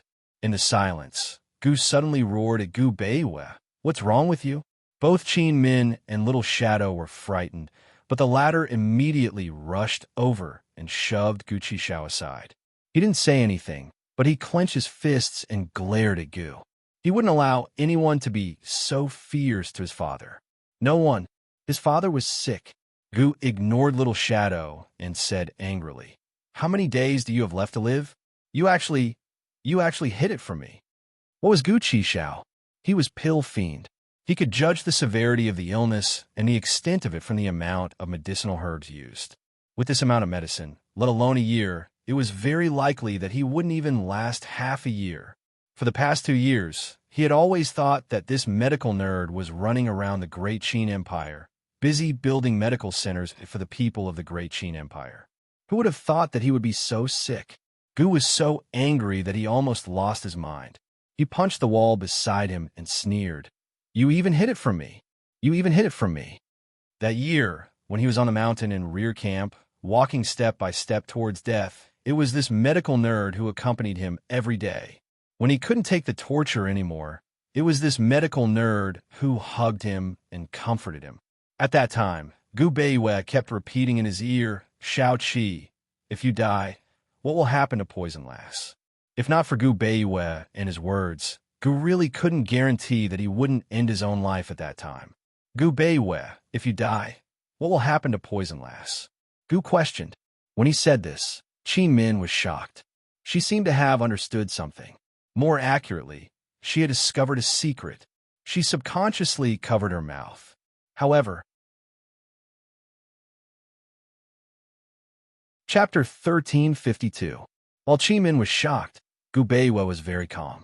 He said, Shao Qi, Poison Lass has his majesty. I don't have to worry. At this moment, Qi Min couldn't tell what Gu meant by what should we do, and Gu Beiwei's don't have to worry. Was it the Shadow Clan's protection, or... However, Gu asked again, if you die, what will happen to the Great Qin's medical division? Gu Beiwei was calm, as usual. The Great Qin's medical division doesn't need me anymore. I've been gone for more than 2 years. What will happen to me? Gu said angrily. Gu Beiwei was stunned and didn't know how to answer. Gu asked again, what will happen to Qi Min and Gu Nanshan? Gu Beiwei didn't have anything to say. Gu smiled bitterly and didn't say anything. He turned and left. Gu Beiwei chased after him, but Gu ran very fast. Gu Beiwei couldn't catch up at all with his current strength. Qi Min and the little shadow hurriedly chased after him. Qi Min blocked Gu Beiwei while the little shadow caught up to Gu. Gu's what should we do? Made Qi Min unable to understand. She didn't want to think about it either. She just wanted Gu Beiwei to be fine.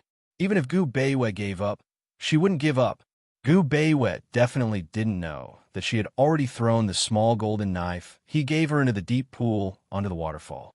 You can't run anymore, Qi Min said sternly. Gu Beiwei's expression was very ugly. He said loudly, Shadow, stop your 7th uncle. The shadow grabbed Gu's hand tightly and said seriously, 7th uncle, Father said you can't leave. Don't make Father angry again. Gu was so angry that he shook off the little shadow and said angrily, Your father is about to die. He might not live for more than half a year. Hearing this, the little shadow was stunned. Gu Qixiao left with large strides and soon disappeared into the forest. The little shadow slowly turned his head and looked at his father, who was being supported by his mother. Gradually, his eyes turned red and tears fell. His vision became blurry, and he could no longer see his parents. The sky was dark, and the world was collapsing. Father, he cried out and wailed, Father, you're lying. You're lying. Qin rushed over and wanted to hug the little shadow, but the little shadow pushed her away. Instead of running outside, he ran forward and threw himself onto his father's body, wailing loudly. You're lying. The half-a-year promise was a lie. Father, Shadow won't replace you. Shadow never wants to replace you. I don't want to. How could the promise, the word substitute, be so cruel? Gu Beiwei looked down at the little child and finally burst into tears. Half a month later, Gu returned. Han Yunxi and Long Fei Yi also came. Tang Li and Ning Jing, Mu Ling and Jin Zi, as well as the provincial vice director of Medical City, all came. Rue didn't go to Hanshun and came back with Yin. The usually empty courtyard was suddenly filled with many people. However, even with so many people, it was still not lively. Everyone was very quiet. When they arrived, they realized that knowing about this matter was of no help to Gu Beiwei's illness. What could they do if even Gu Beiwei couldn't cure it? Only companionship. The only thing they could do, the only thing that could bring warmth was companionship. However, companionship was actually a way of saying goodbye. It was equivalent to saying goodbye for a long time. No matter how long it took, they had to say goodbye in the end. Han Yunqi didn't know if she was angry or sad. She stared at Gu Beiyue for an entire day without saying a word. Long Fei sat alone outside the courtyard and didn't ask Gu Beiyue anything. Mu Linger's tears fell as she studied Qin Min's prescription. But even after reading it countless times, she still couldn't see anything that could be changed. This prescription was already very perfect. Unfortunately, it was only a prescription for suppressing coughs, not a prescription for curing the illness. When Gu came, he brought a lot of life-saving pills. However, they weren't as effective as the medicinal soup for Gu Beiyue's illness. Gu Beiyue began to soak in the medicinal soup in the afternoon. Other than Qin Min, the other women avoided him. Gu Beiyue asked them to go down the mountain, but none of them left. They sat cross-legged outside the courtyard. Long Fei Yi, Gu, Tang Li, Jin Zi, and Shun Jiweming sat around Gu Beiyue, guarding him. Gu Beiyue didn't know whether to laugh or cry at this scene.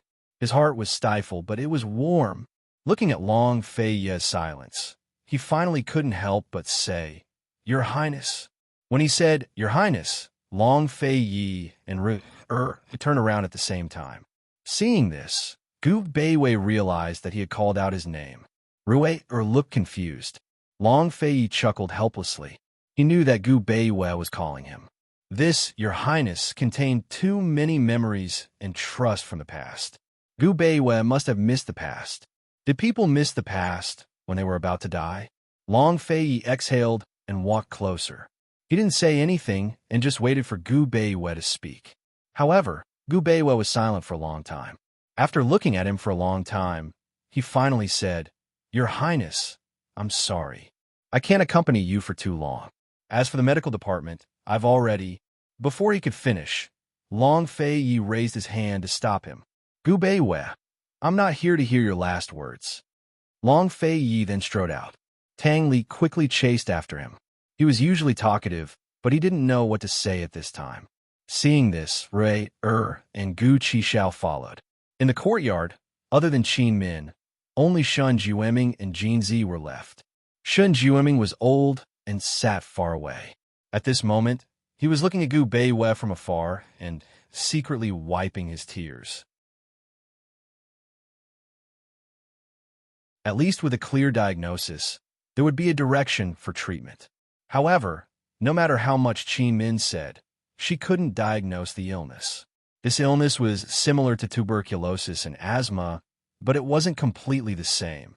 The more she understood, the more she knew that there was no cure. However, no one was willing to say it. No one was willing to despair. Time passed like this. 1 to 2 days, 3 days, until one day, when Qin Min and Han Yunqi buried their heads in a pile of medical books, and Mu Ling, and Shun Jiming buried their heads in a pile of medicinal herbs, Gu suddenly said, "Let's make a Hail Mary effort. Mu Ling, let's figure out a life-saving prescription together. Don't treat illnesses, just protect lives." When he said this, everyone looked up in shock. Don't treat illnesses, just protect lives. This illnesses could be fatal. If they didn't treat illnesses, how could they protect lives? Treating illnesses and protecting lives were actually the same principle.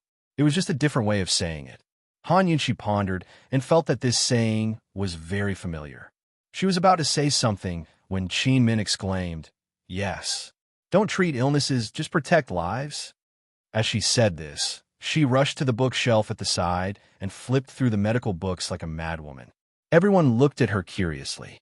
Gu ignored them and said to Mu Ling, "Figure out a life-saving medicinal pills. We'll save lives for as long as possible." Life-saving medicinal pills were used in times of crisis and near death. Among them, the most special ones were life-prolonging medicinal pills. It could be said that it was a type of pill that helped the body to hold on. It could only hold on for 1 or 2 days at most. Moreover, after the effects of the medicine wore off, the patient would die even more painfully. Usually, the doctor would never take the initiative to use such medicinal pills unless the patient requested it. Mu Ling shook her head. Grand Tutor Gu will be very upset. Gu had more or less lost his rationality. He was about to speak when Qin Min suddenly exclaimed, "I found it! I found it!" Everyone looked over and saw that she was holding a medical book on acupuncture. "Qin Min, what's going on?" Han Yunqi asked anxiously. "Don't treat illnesses, just protect lives. There's a way, there's a way." Qin Min was so excited that she was incoherent. After so many years, she finally revealed that knowing smile that year under the fireworks in Ningzhou City. She said,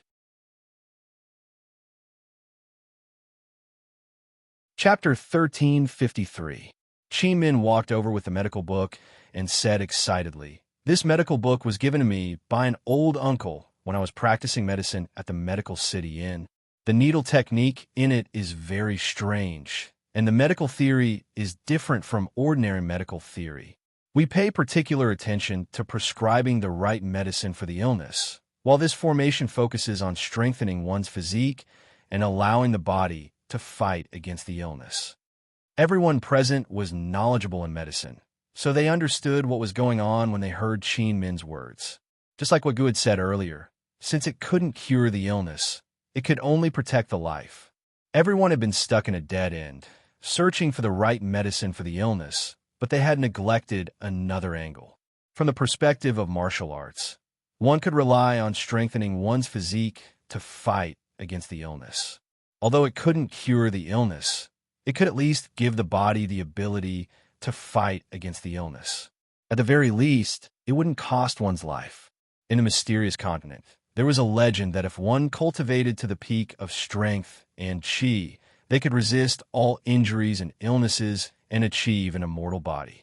No one had ever cultivated to the peak of strength and qi, but many people had used qi cultivation to resist many illnesses and external injuries. So, there's hope if Grand Tutor Gu cultivates true qi. Mu Ling asked in surprise. Gu stroked his chin and said seriously, with his current body, he might not be able to succeed, and there might not be enough time. Han Yunqi suddenly rushed out of the door and called Long Fei Yi and the others over to tell them the good news. Gu Beiwei was stunned at first, but then he smiled wryly. Regardless of whether it would succeed or not, this was indeed a way. Why didn't he think of it before? Why was he so obsessed with prescribing the right medicine for the illness? A complicated look flitted across Long Fei Ye's eyes, and he said seriously to Gu Beiwei, "I'll try transferring true qi to you." "Your Majesty, the promise of 10 years." Before Gu Beiwei could finish, Han Yunqi interrupted him with a smile. "The promise of 10 years is between me and Han Xiang. Why should a man like him interfere in women's matters?" As soon as these words came out, everyone laughed. Long Fei Yi was not a person who liked to meddle in women's affairs. Han Yunqi was the only exception, but Han Yunqi did not like this kind of exception. Long Fei Yi would naturally watch from the sidelines and not interfere in the 10-year agreement. Gu Beiwei also laughed and had nothing to say. However, Qin Min said, "Your Majesty, Northman's body is too weak. I'm afraid he can't endure too much true qi. We still have to be extremely cautious about this matter." Qin Min was right to be worried. Long Fei Yi nodded. Just as he was about to speak, Ruer spoke up. "Imperial Father, I'll invite Grandfather over. Perhaps he'll have a solution." Ruer was supposed to go to Clear Breeze Mountain, but because of the Grand Tutor, he asked for leave from his grandfather. Han Chen's true qi was much more powerful than Long Fei Ye's. At the very least, with him around, there would be a chance to salvage the situation if anything happened. It would be an additional layer of protection. The next day, Long Fei Yi and Han Yunqi personally brought Ruer to Clear Breeze Mountain to invite Han Chen to come out. Actually, there was no need for Long Fei Yi and Han Yunqi. Just a single word from Ruer was enough to get Han Chen to come out. Many times, people really did care about affinity. Han Chen did not really get along with his daughter, Han Yunqi. Instead, he got along particularly well with his grandson, Ruer. He doted on Ruer a lot. Normally, if other people asked 10 questions, he would not answer 10 of them, but he would answer everything Ruer asked. It had been 10 years. Han Yunshi had settled the charm of a woman, noble and elegant. Long Fei Yi was more mature than before, and his deep gaze was full of masculinity. Han Chen did not look much older. Perhaps it had to do with his pure heart and lack of desires. Or perhaps it had to do with the density of his true qi, his handsome appearance and refined figure, as well as his calm, elegant, and steady steps, made it difficult for people to guess his age. Han Yunshi and Long Fei Yi walked in front hand in hand, while Han Shun held Er's hand and walked behind them. It was the most peaceful and noble scene in the world. Seeing Han Shun appear, the people waiting in the courtyard were relieved. Long Fei had already explained everything clearly to Han Shun. Although everyone was waiting for Han Shun, he still treated them as heir as he entered the courtyard and headed straight for the rooms. Experts naturally had the right to be arrogant. Everyone knew this senior's temper, and they also respected this senior's identity and power. Long Fei Yi said seriously to Gu Beiwei, "Senior and I can join hands and use our true qi to protect you. Senior will be the main, and I'll be the support. But it's still a life and death struggle. If you can resist the true qi and turn it into your own, your life will be saved. If not, you won't even have half a year to live." Everyone was shocked when they heard this. Little Shadow couldn't help but throw himself into his mother's arms. Qin Min unconsciously bit her lip, her heart thumping wildly. "Come in if you've thought it through." Long Fei Yi finished speaking and followed Han Chun into the house. Gu Beiwei had already expected this outcome. No matter what method he used, there was no guarantee that he would be able to save his life. He walked towards Qin Min and Little Shadow, gently rubbing Little Shadow's head and whispering, "Chun-er, wait for Daddy, okay?" Little Shadow held back his tears forcefully. He raised his head and answered loudly, "Okay." Gu Beiwei raised his head and looked at Qin Min. He smiled gently. "Wait for me, okay?" In that moment, Qin Min was unable to tell if he was putting on a show before everyone, or if he wanted her to wait for him from the bottom of his heart. She was unable to tell if he wanted her to wait for him as a wife or as a doctor. Regardless, Qin Min was overjoyed. No matter what his identity was, at least he had given her the chance to wait. She said, "All right, I'll wait for you." The moment Gu Beiwei stepped through the door, Gu could not help but call out, "Dr. Nerd, I'll wait for you. Grand Tutor, we'll wait for you." Rue and Yin said together, "Grand Tutor, Ling will wait for you too." Mu Ling smiled forcefully. "North Moon, I believe in you," Han Yunshi said seriously. Jinzi purposefully stood up. "Grand Tutor Gu, Ning Chun will wait for you." Lil Thing had no idea what was going on, but it knew they were all here to save the gentleman. It quickly jumped onto the gentleman's shoulder and reached out to hug his face, stroking it gently in hopes of giving him some strength. Gu Beiwei looked at the group and Lil Thing and suddenly felt like he was at home. This small courtyard didn't seem so cold and cheerless anymore. He nodded and strode into the room. What followed was the days of waiting. The courtyard was very small, with only a single room. The adults all ate and slept in the open while the 3 children stayed in the kitchens. Tang Hongdo and Lil Ling didn't come, but Mu Ling left Lil Ling at the Tang clan and entrusted her to Lady Tang's care. Everyone waited for several days. Jin Zi, who rarely spoke to anyone, took the initiative to ask about Han Yunshi and Su Xiaoyu's situation. After all, everyone had gone through life and death in Tiger's prison. It had already been 10 years, so Su Xiaoyu should have grown up by now. Su Xiaoyu hadn't gone to Cloud Realm Continent with Han Shun over the past few years, and Han Yunshi had no way to keep in touch with her in the IC.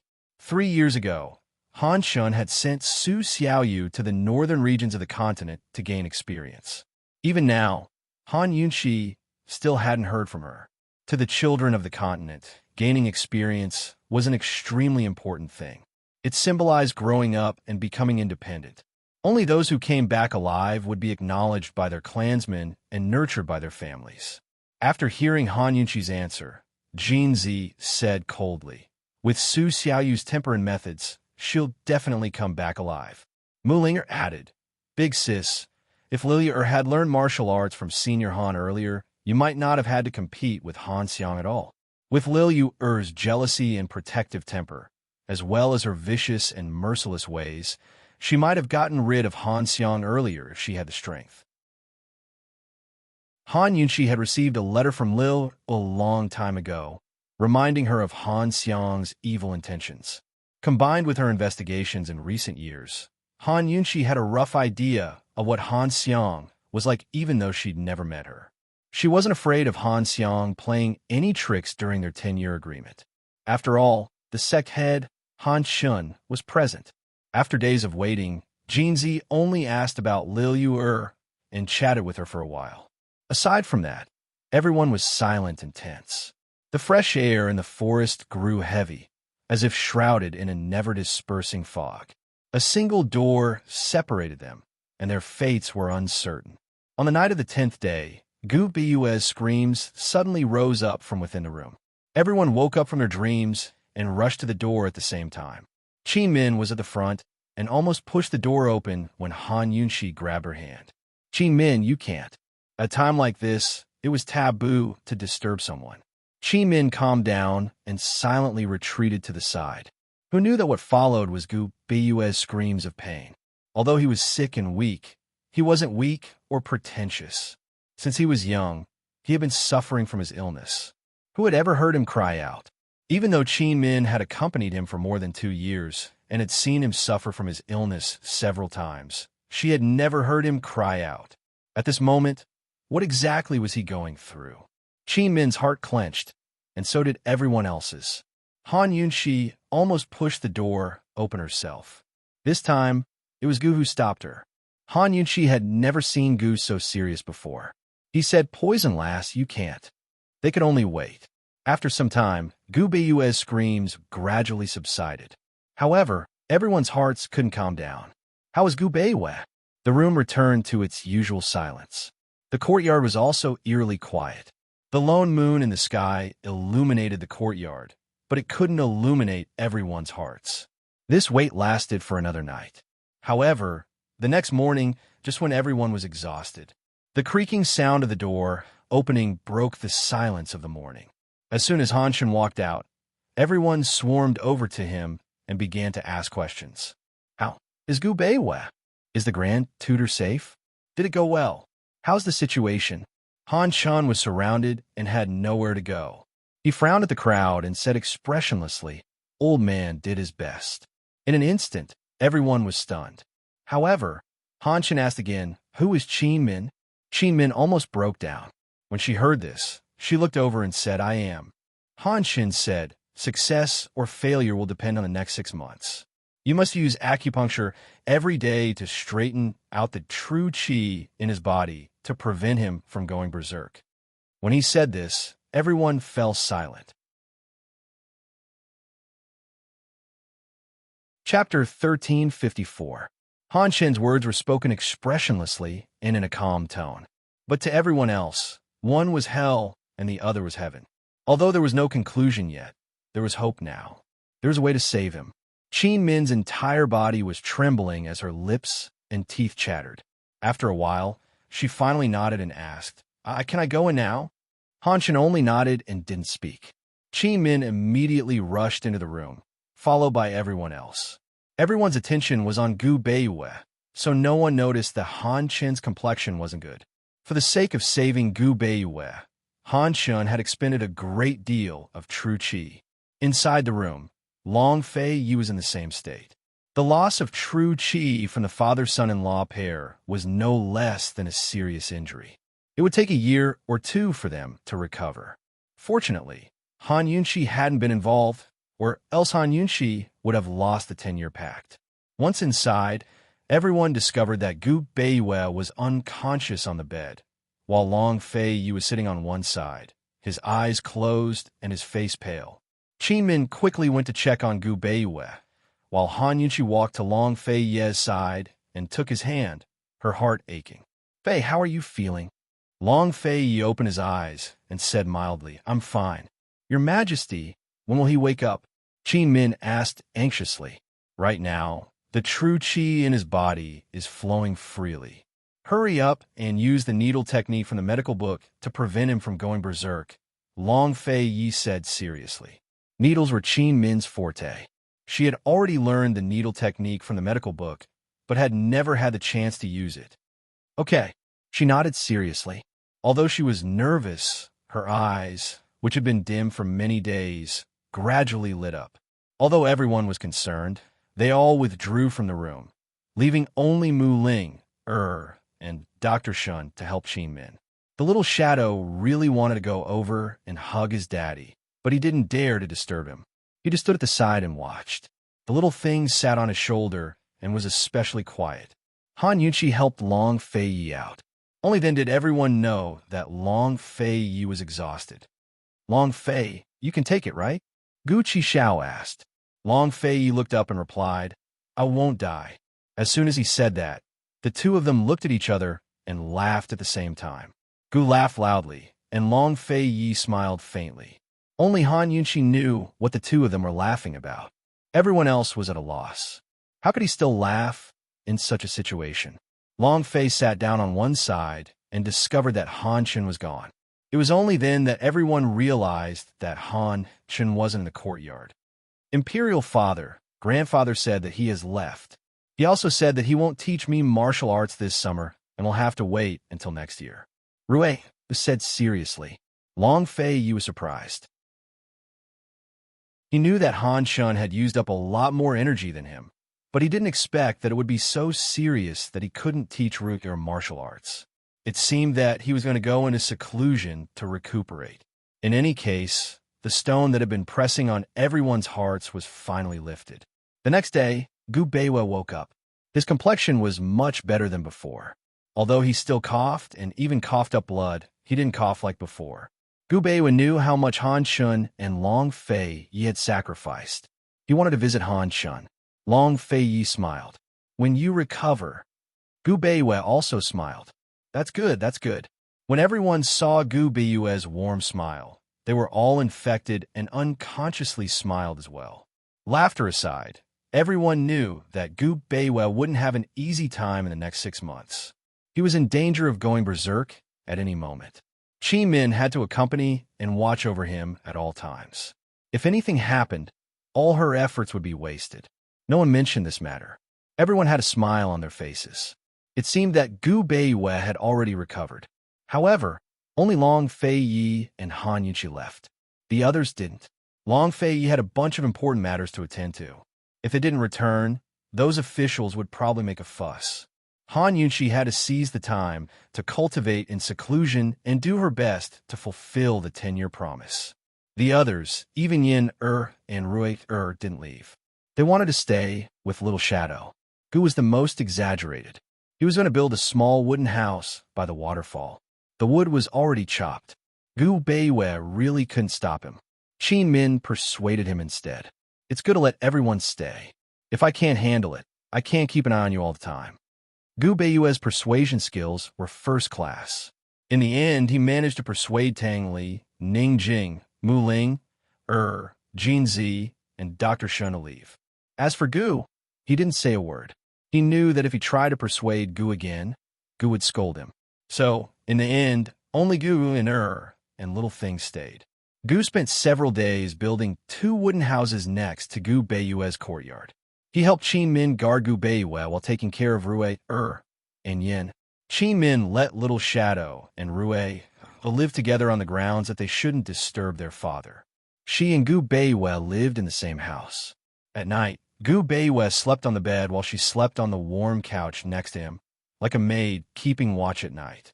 She woke up whenever there was any movement on Gu Beiwa's side. She even woke up several times for no reason and scared herself.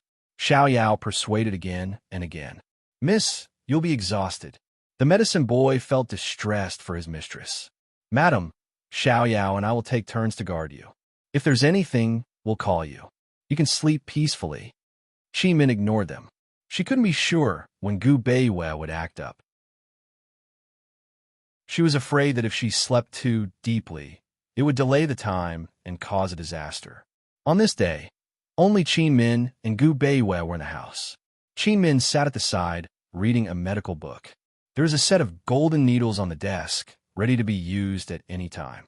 Gu Beiwa sat at the tea table, and looked at her for a long time. Finally, he walked over. He sighed softly. Min, take a rest. It had been more than a month.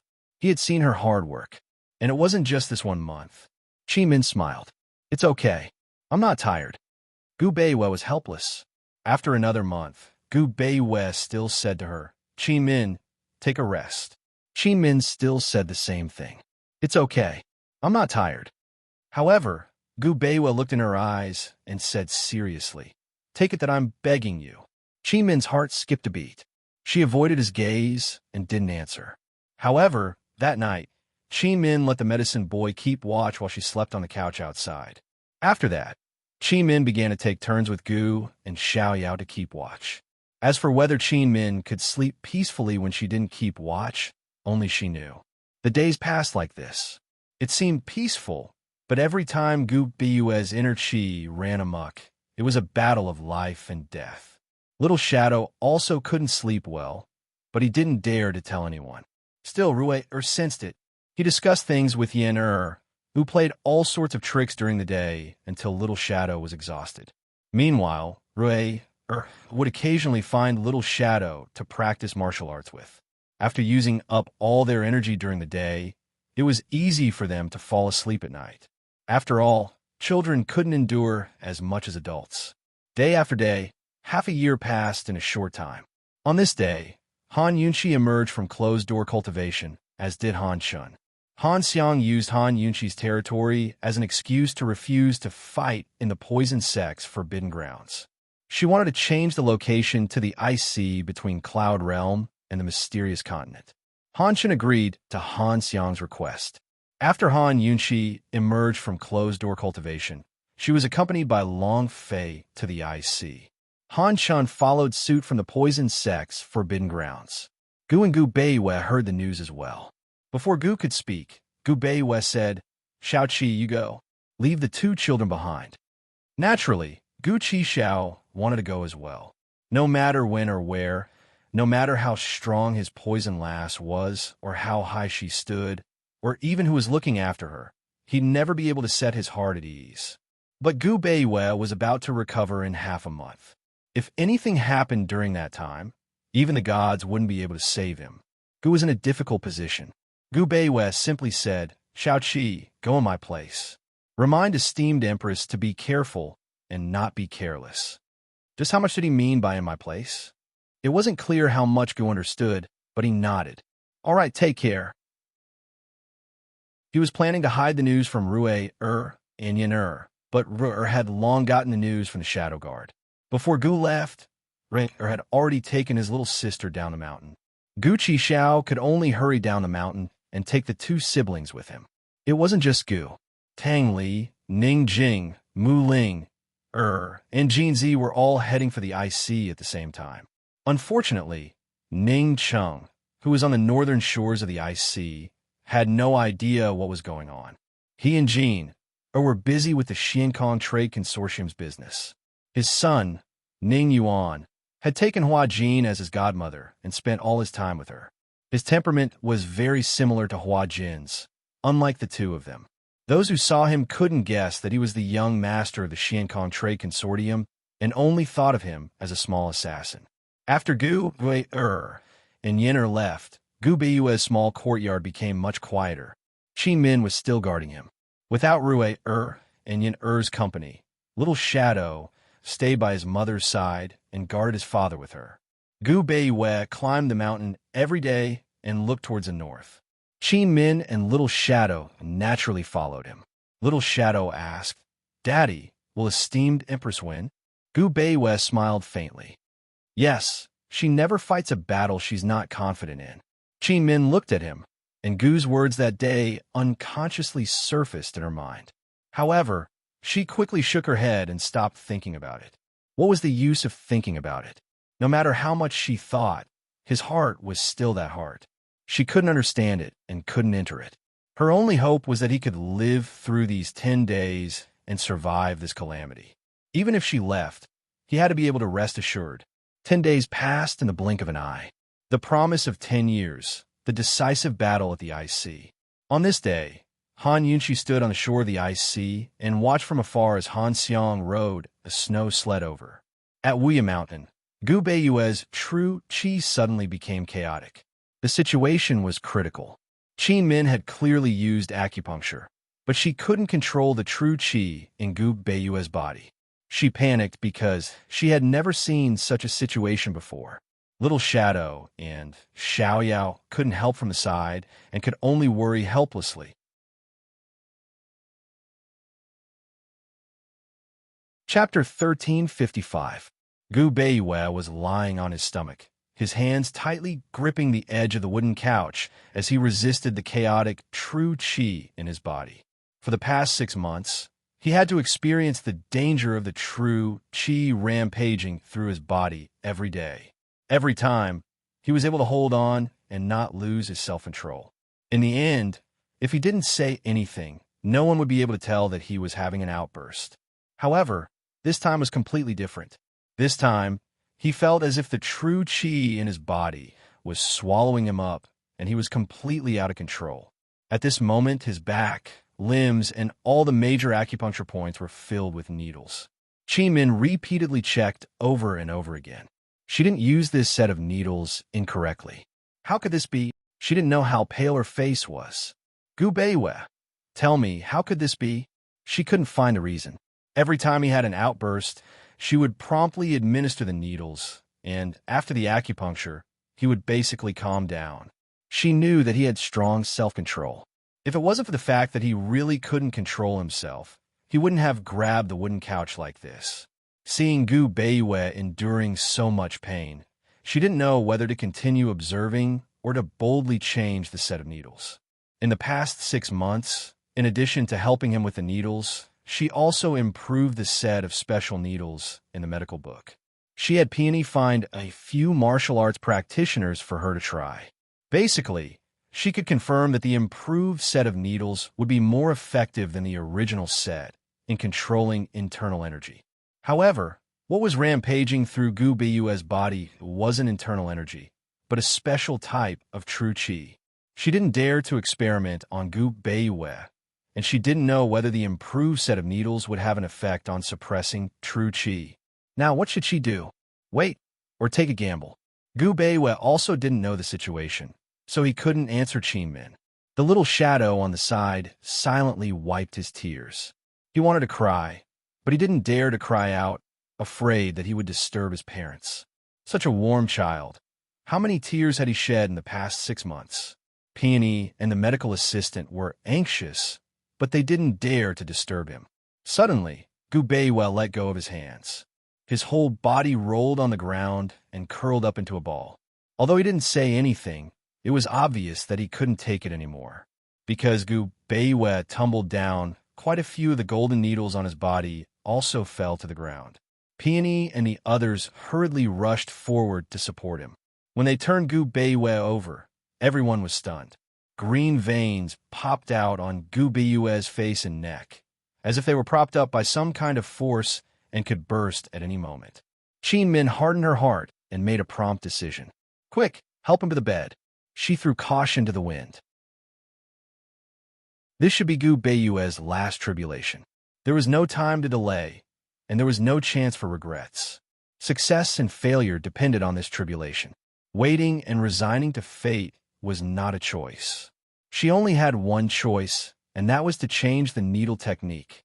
She sniffed and said seriously, Xiaoyao, bring me another box of gold needles. She nimbly removed all the golden needles from Gu Beiyue's body. Then, she asked the medicine boy and the shadow to come over and help. She straightened Gu Beiyue's body. Gu Beiyue did not know what Qin Min wanted to do.